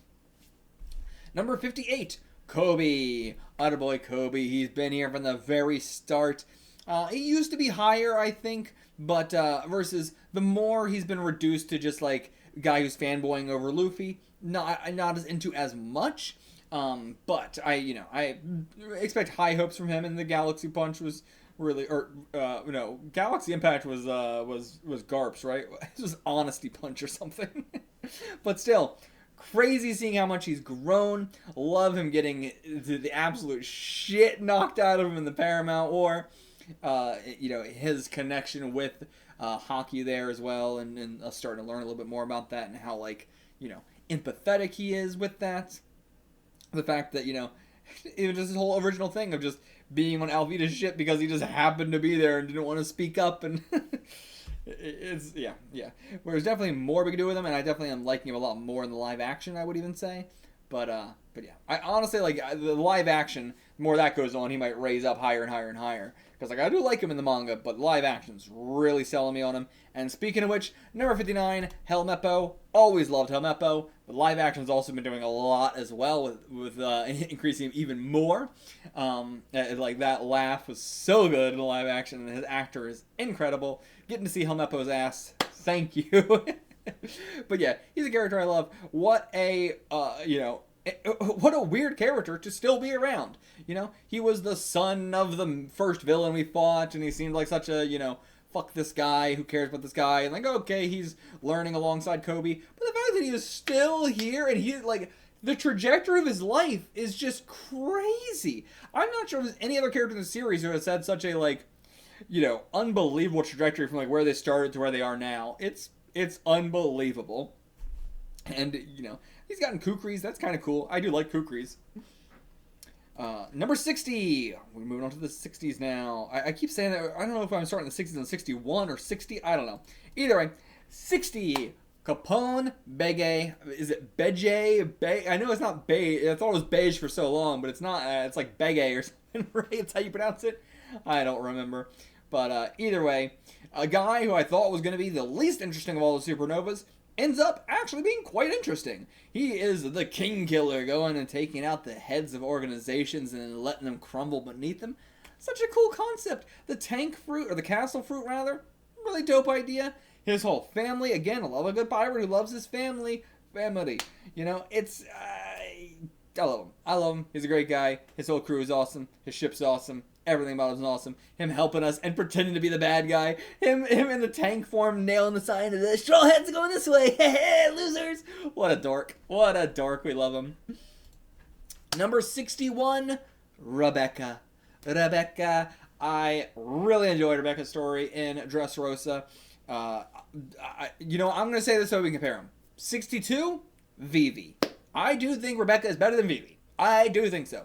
They're obviously very close. Very, very close. It's hard to separate them. But I do think I like Rebecca more than Vivi. Vivi, I like for a lot of the same reasons. She joined Baroque Works undercover in order to try and take him out from within. And she was also, like Rebecca, quite weak, but still could hold her own. She got, you know, pretty high up in the organization. But would she be able to take out any of the, you know, top 10 of the Baroque Works? Of course not. Of course not. But, and same with Rebecca, you know, she got pretty high. You know, she was doing really well in the tournament. Could she actually take on the Dothraki family? No, never. But, you know, with the fruit maybe, you know, but like, and so Vivi having to like place her faith in these new people, Rebecca having to place her faith in these new people. I think what really like makes Rebecca higher than Vivi for me is simply that like I'm not sure exactly what it would be, aside from the fact that we just see her fighting more and she's more of a warrior. One, she's so goddamn hot. She's insanely fucking hot. That outfit is one of the best we've gotten. Definitely like, definitely top 3, if not like under Nami, like hottest woman in all of One Piece, easily. So that's doing a lot of favors for her. Her relationship with Kiros, I enjoy more than Vivi's relationship with Cobra.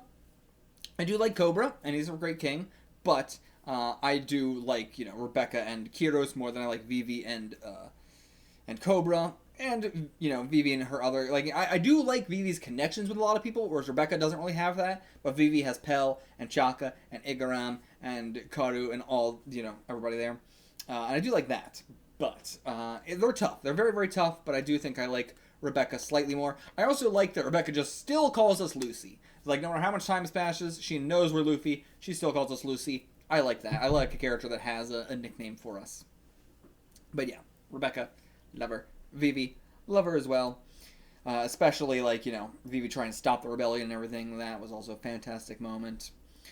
Luffy having to give her the talk about people are going to die. Number 63, along with Alabasta, Koza. I really like Koza as well for a lot of the exact same reasons that I like Vivi and Rebecca. You know, he came from a very, like, very, very poor background in this kingdom and that, but despite that, you know, he had a direct connection to the princess of the kingdom. Their whole, like, Sand Clan thing or whatever it was adorable to see, and, you know, I love Cobra and Igaram watching over them the whole time. And then going from, you know, that boy to the leader of the rebellion, you know, having such a relationship with the princess and the king and everything, and his father as well, and then going from that to the leader of the rebellion fighting against the king because of all the stuff he believes, you know, you don't fault him for believing, you know, he saw with his own eyes. And, you know, the people that he's lost in rebellion and how much that is meaning to him, that his best friends in the Sand Clan are losing their limbs, are, you know, dying off, and how much that is weighing on him throughout all of this. You know, Vivi and Koza are both on opposing sides of this great war, despite the fact they were childhood friends. I love it. I love it. And Koza, fantastic design again. Like Wiper, he is a character that I feel like a lot of people do not give enough credit to, but Koza deserves the fucking love. Number 64, we've got Ashura Doji shooting Maru, the leader of the Atayama Thieves Brigade, the only man who could have saved the Akazaya members in his last moments, the only man who was worthy of stabbing through Odin with his sword, because he's done it before in the past, the only man who could be taken down by Odin himself. Ashura Doji is fantastic. For such a powerhouse, the strongest out of all of the scabbards. out of all of them, he was the strongest, despite the fact that he's introduced as a fucking hedonist kind of looking guy. You know, he's not actually hedonist in any way, but, you know, he is on his bull in the, like, hedonistic, you know, pose of laying like this and, you know, being really fat and that and barely moving. Fantastic design for what the character ended up being. And brutal what we had to put him through to get him to join us. He burned down his whole fucking place, got so many of his people, you know, injured, who knows if they got killed or anything like that, and that indirectly caused everything with Kinemon's wife. It was just a fucking mess, and it was, like, we did so much wrong to him, and then he died for us in the end. We fucked him over, forced him to come here, and he died for us. What a good guy. Number 65, Ryokyugyu. Green Bull. Man, that introduction was cool. I love an unabashedly evil motherfucker. And I do like this guy more than Akainu. I thought Akainu Sakazuki was going to be, you know, the next admiral I have on here. But no, Ryokyugyu is. There's something about how unabashedly fucking, like, fascist he is that I love. He is going to be a really dope villain to take down. And the fact that, like, he tried to do all that shit and then immediately got scared off by Shanks' Conquerors hockey and everything. Very fun to see. But yeah, just a guy that I couldn't wait to see, and still is a little more of an idea than the guy, but what we got already was enough to put him that high. Number 66, Monet, the Harpy. I love her character as well. The fact that she is willing to put her life on the line for Doflamingo and that, kill herself in this explosion, take it all down. She's super hot as well. And, you know, the fact that she was willing to, like, have herself be operated on and everything like that. Like, the amount of faith that she has in Doflamingo seems higher than a lot of the other people in the entire organization. Though I do feel like they would, but there's just something about Monet that stands out even more. Her eyes are piercing and creepy as hell. I can't really quite say it. There's just some reason that she's just that high. Number 67, Khalifa. Oh, I love Khalifa so much. Her whole, like, that sexual harassment joke, and you know, her fighting style is dope. Her, like, especially, like, the stance she has while fighting, like holding her glasses as she's, like, doing the kicks or whatever. The stiletto, like, punctures, and love her as, like, when we thought she was a good person. I love her when, you know, she was an assassin. Her fight with Nami is really cool. It's very funny as well. You know, her being the obstacle for Sanji that he couldn't get past. Her using, you know, Sanji's weakness against him as well. And, you know, her whole look, the stockings, the fishnets, and, she's just amazing. I love her so much. Number 68, Iceberg. Love Iceberg as well. He is, he's just a sweetie. He's just a nice guy. He's handsome. He's a good brother. He's a good mayor of the city. He's a little childish at times. He's very immature. But, you know, he's got a good head on his shoulders, and he's making a good future for for Water 7 as well. 69, Blackbeard, the main antagonist of the series. So low. But we don't do a lot with Blackbeard since the main whole stuff we've done with him. And it's been a while. And I feel like if I went back and was rewatching, you know, his whole storyline from the first time we talked about him, Drum Island, up till Marineford War, you know, I think I would put him a lot higher, honestly. But right now, I don't know, he's kind of waning a little bit in my interests. Even like Dressrosa, I was so hyped to see him again. And many more. I feel like I'm always so hyped to see him. That is true.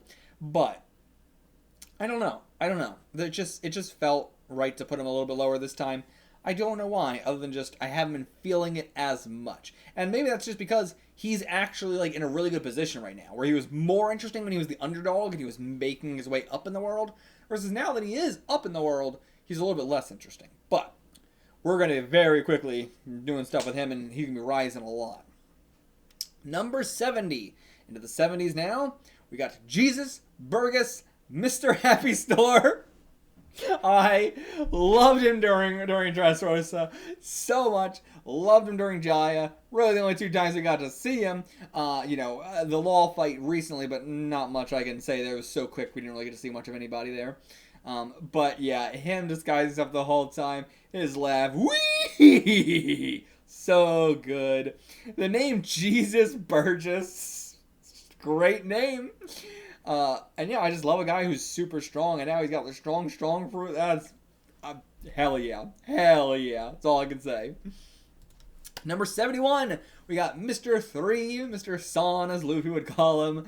A guy that is unbelievable that he is still in the position that he's in. The fact that he is in Cross Guild as like a lieutenant is unbelievable. This guy as well has just been, failing upwards in life.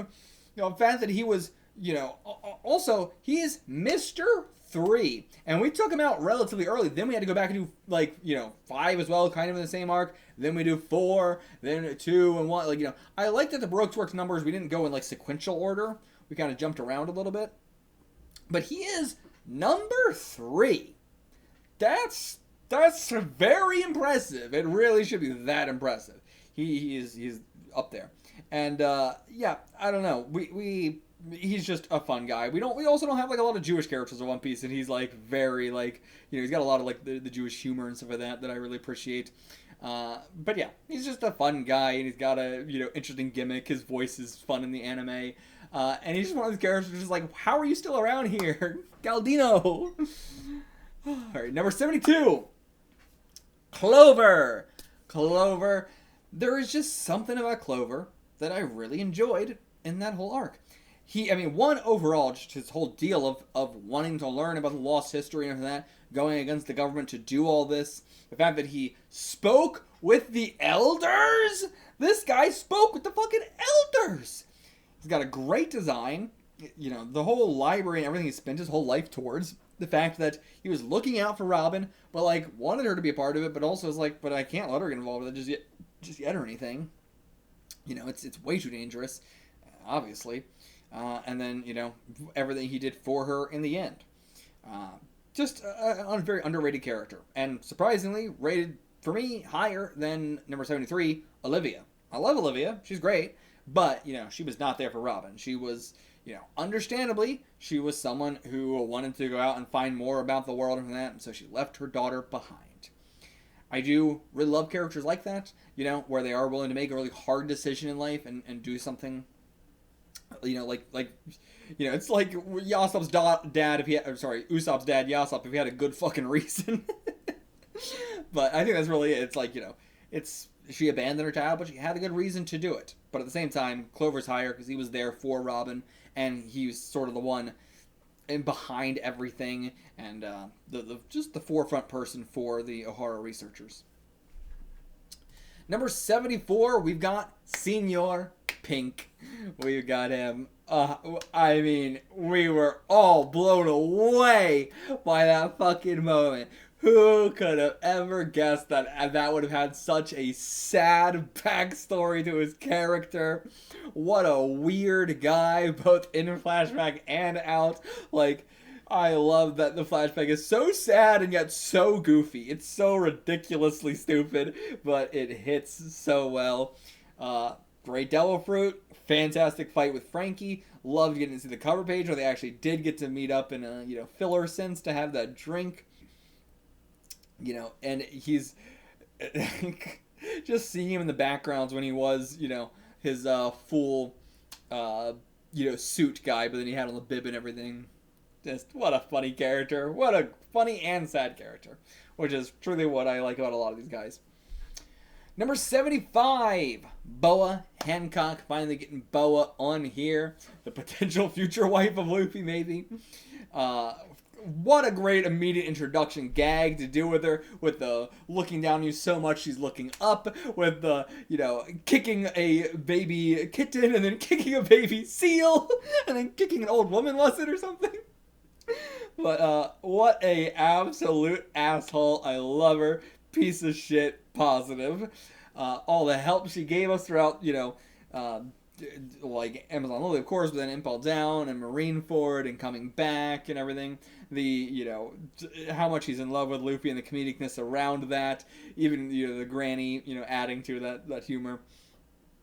And she's hot as hell, of course. So damn hot. Love how, I just love the switch of her personality between being very lovey-dovey with Luffy and then very harsh towards any other man. Love any man-hater woman, any man-hating woman, always going to be a big favorite of. Her insanely sad backstory as well. The trust she puts in Luffy and, you know, her connection with Fisher Tiger as well. Her sisters. Yeah, just so much about her. Everything about her is incredible. Number 76, we got Bonnie. Again, a character that set out so early in life, far too early. A character who is so, you know, like, so childish, and now we get the reason why. He's such a, you know, adventurous person, you know, very mirror to Luffy in many ways. Eat World, Take All, still love that song. Yeah, you know, her whole recent backstory. I mean, we've been talking about her so much recently in the reactions. You guys know how I feel about her. And I just want to say also, like, with the Nika stuff, like the imagined future and everything we're doing with her currently as well, I feel like she could even go even higher. Number 77, we've got Cavendish. A fun guy, nothing serious about him, just a fun goofball to be around. What a dumb backstory we got for him in a positive way. And, you know, he's a fun rival to have. You know, he is the Sanji to Bartolomeo's Zoro. He is, you know, he's a fun guy. Number 78, we got Kaido. Kaido I thought would be higher, but honestly, he is definitely more of a plot device than a character I really enjoy. I do really enjoy his character, but out of all the villains in One Piece, he is the most evil emperor we have to take down. You know, there's more to him. I like his immortal, like, you know, being tired of being immortal, being, you know, like at the end of his life, you know, after experiencing everything. But Kaido is someone who will raise more the more we get of him through rocks and through flashbacks and everything like that. But right now, I feel like I'm fine having him this low because I know he will be raising. He will be rising higher, and I don't want to prematurely rise him too high. But the little tiny bit we did get of his flashback I did enjoy and stuff, but still, he's only there. And there's plenty of other villains that have not even come up yet, so. Number 79, we've got Who's Who. Who's Who? What can I say?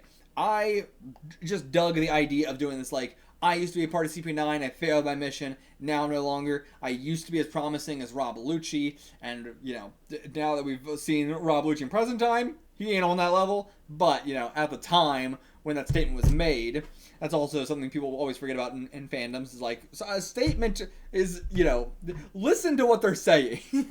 just that, just some of that. Listen to what the goddamn character is saying. He's not saying he's on Rob Lucci level right now. But, you know, the name Who's Who to disguise his identity, so cool. He's a saber-toothed tiger. That's fucking dope. What a cool fight. What a cool fight, specifically because he didn't give Jinbei any, like, sense of struggle whatsoever. Everybody else struggled in their fights. Jinbei didn't struggle for a single second against this guy. But that does not take away from how fucking cool he was. And the whole connection to, like, Nika and everything like that. The fact that he also broke out of prison. Probably not Impel Down, because we wouldn't have heard about that. But, like, he did break out of a prison. Number 80. We've got Vegapunk. Been waiting to get him for forever. And when we got him, what a fun character.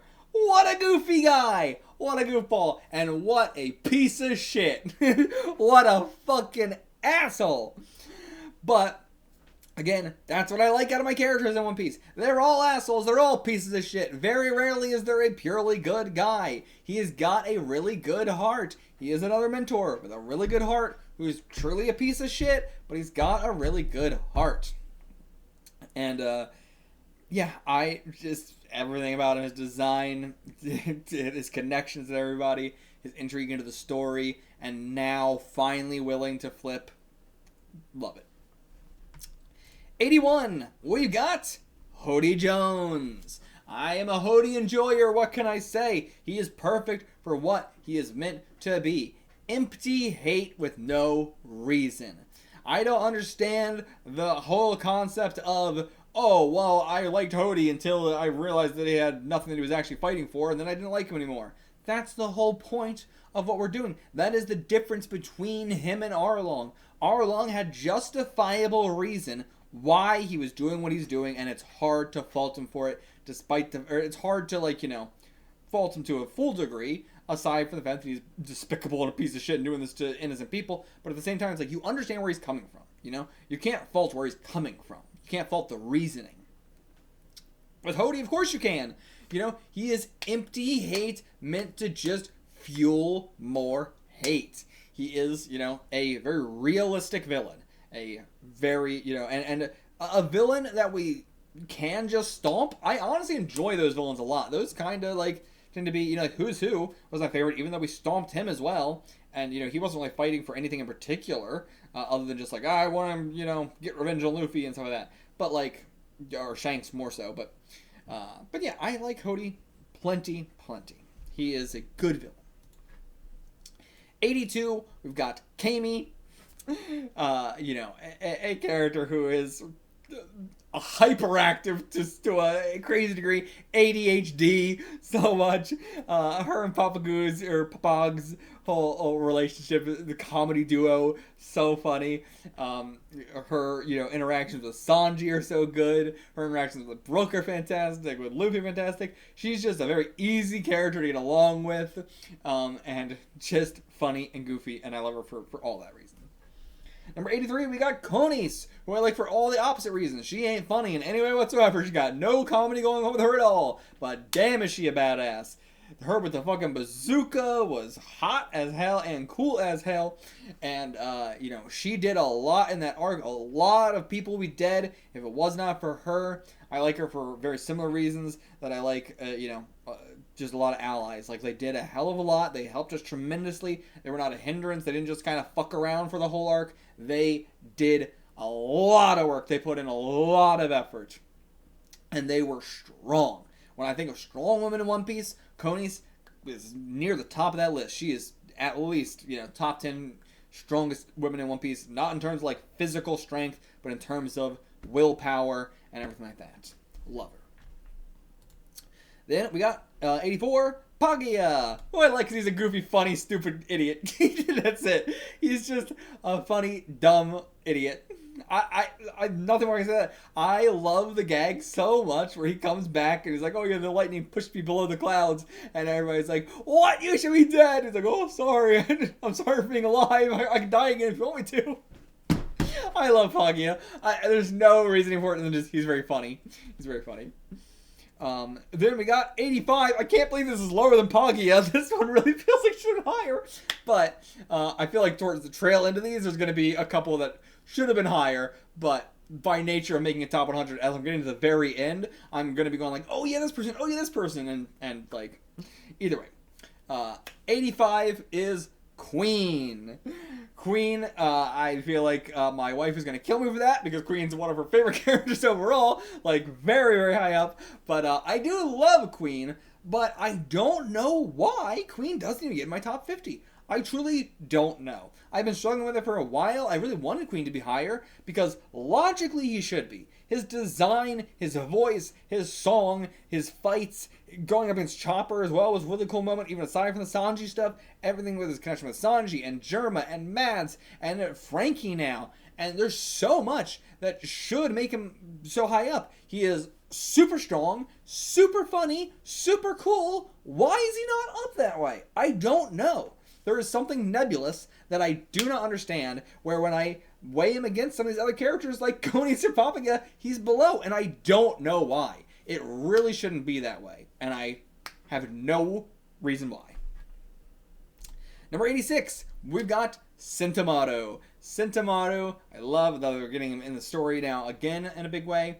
But again, another character from the very moment we got introduced to him, I was already enjoying him so much. Him calling Kizaru uncle and everything, and being a part of the science division. Just a lot of intrigue to him originally. And the fact that he was the first person in the series that we saw for a long time who could use advanced armament hockey, or Ryo.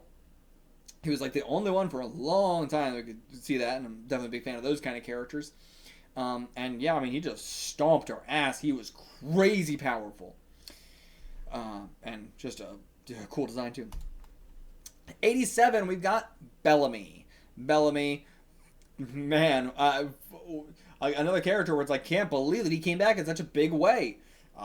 Fantastic antagonist to just take it out in one blow, exemplifying how fast Luffy has grown to where the news can't even keep up with it. The wanted posters can't even keep up with this shit. Like, everybody is being delayed on this information.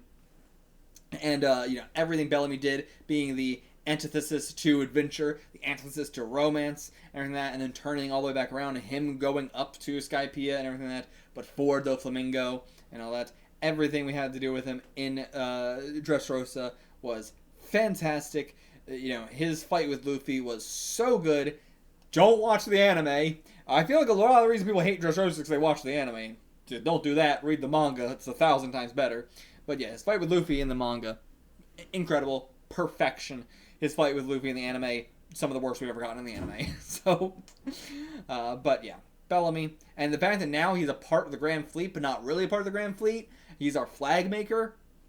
Just what from where he went to where he is now, Bellamy and Helmeppo, crazy. 88, we've got Spandam. Spandam, what a piece of shit as well, just like Bellamy. The antithesis to everything we're about in this series. The antithesis is about caring about other people. The antithesis to doing anything yourself, just putting it all onto other people instead. Just being absolute, what's the word I'm looking for? I don't know, failing at everything, just being so incompetent, nobody liking him. He is just the perfect antithesis to everything, and the perfect anti-villain. He is the best, overarching arc villain that we've ever gotten, to the point where, it sucks that everybody's always like, oh yeah, Lucci. And it's like, Spandam was the main villain, not Lucci. But I understand why everybody says Lucci's the main villain of the arc. But Spandam is the main villain of the arc, and I love him for that our main villain of Inizaldi was so abnormal. And that he was, the main villain just had a dog that he sent after us. I really like that, and I really don't like that people just act like Lucci was the main villain, because that really takes away all the interesting stuff from Lucci's character, I think. Because, what made Lucci such a very interesting character was being just this government dog that was not even a main villain, had no ill will towards any of this, just was sent to sick us, and that's it. It might as well have been a robot, That was what made his character so interesting. And thusly, everything that we've gotten with him post-time skip and CP0 has made Lucci, again, one of the only characters in One Piece that I actually dislike now, where I think he's a bad character.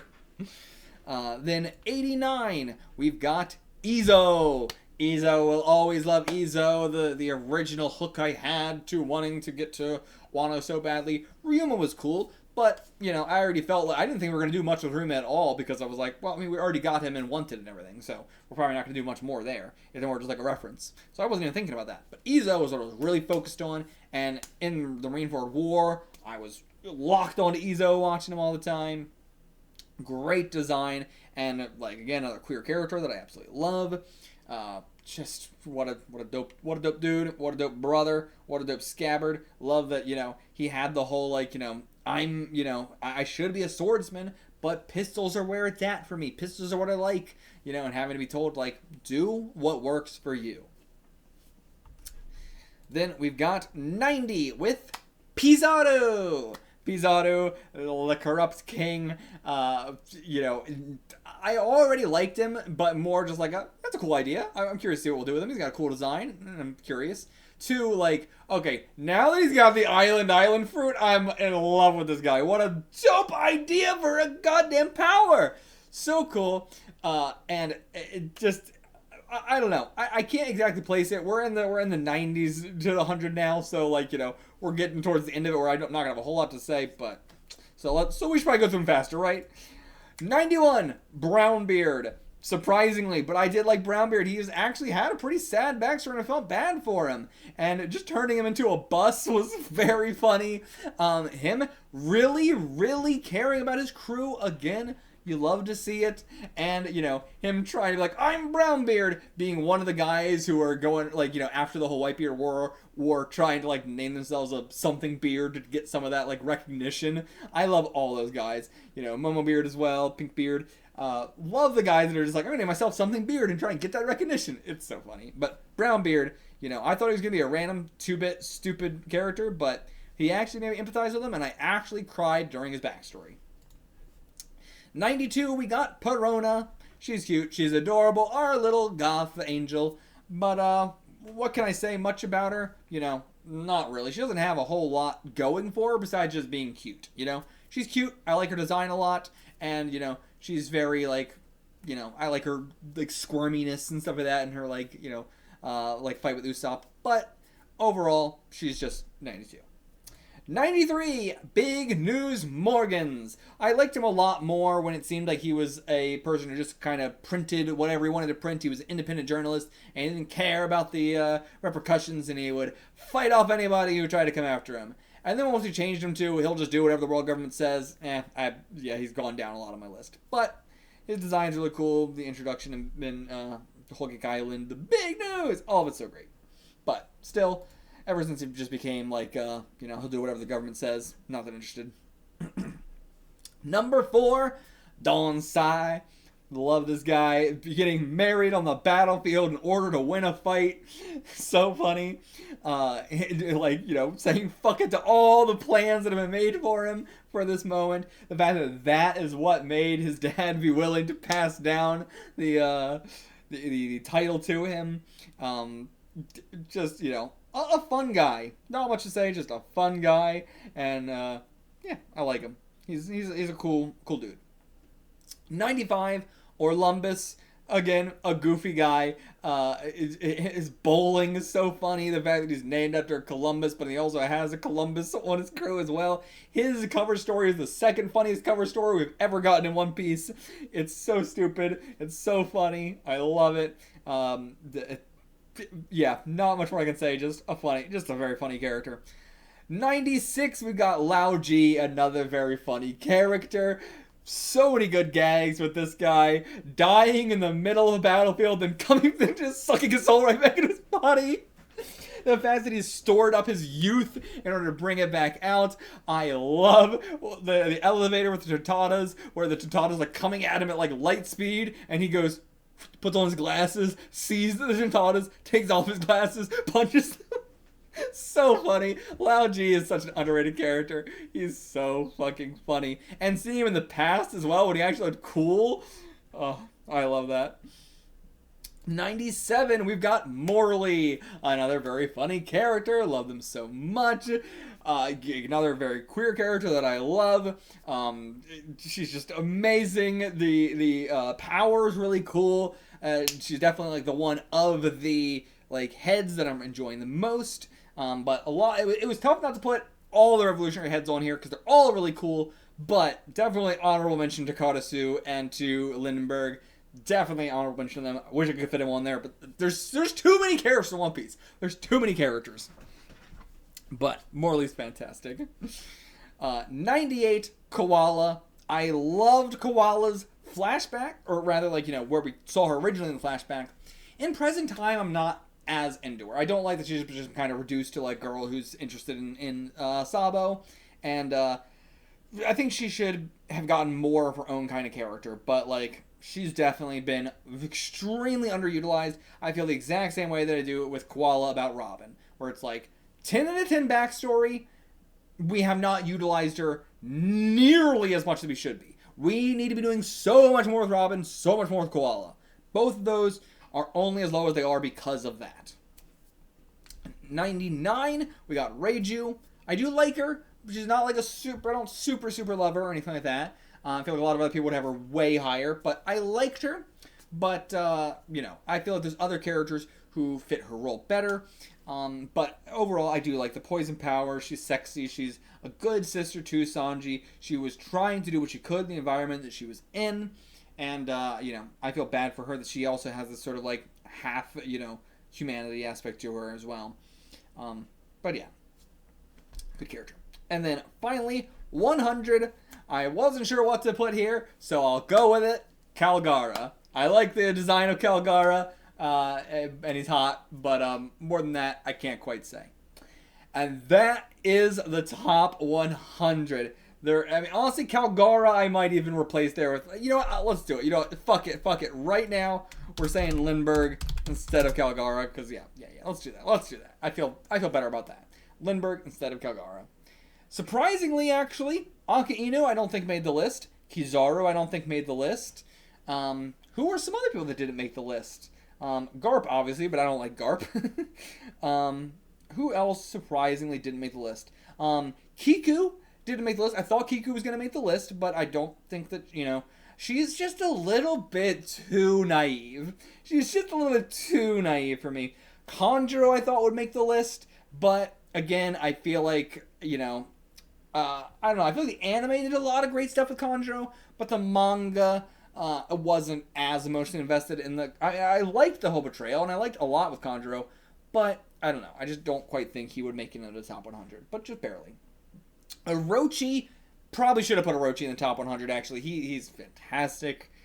Who else am I kind of forgetting here? Kumadori, I always loved. Kaku. Kaku was a character that would have definitely been very high up on this list, along with Lucci, if it wasn't for the CP0 stuff. I fucking hate all the CP9 characters being in CP0. It's so fucking stupid, and it erases everything I loved about their characters. They used to be characters that I adored. I loved CP9 so much, and now I hate them all. But, who else? Cobra, honestly, could have been... Cobra's a great guy. I love him. He's a pervert, too. I love my perverts. And yeah, I think like Kiku, I'm surprised wasn't on the list out of the most people, but I think, she's a little bit too respectability politics for me. And I think the list has made it obvious that I like the characters who are the exact opposite of that. More so like Izo. King is cool and funny. He could have been on there as well, but I don't think, there was enough room for him. Mr. 1 I like, but there wasn't quite enough room for him. Mr. 5, I'll give him like an honorable mention. He wouldn't have made it, but I'll give him an honorable mention. Who else? Of course, gotta give a shout out. I already mentioned the guy who lost his arm in Alabasta, who I know the Japanese fans love to death. I don't remember what his name is, like Farul or something like that. Farrell. There's Bachi, the fly that was in Sanji's soup. Gotta give some honorable mentions to the joke, characters that always make it up into the top. The seventh warlord that was drawn all the time in the SBS. Gotta give an honorable mention to that.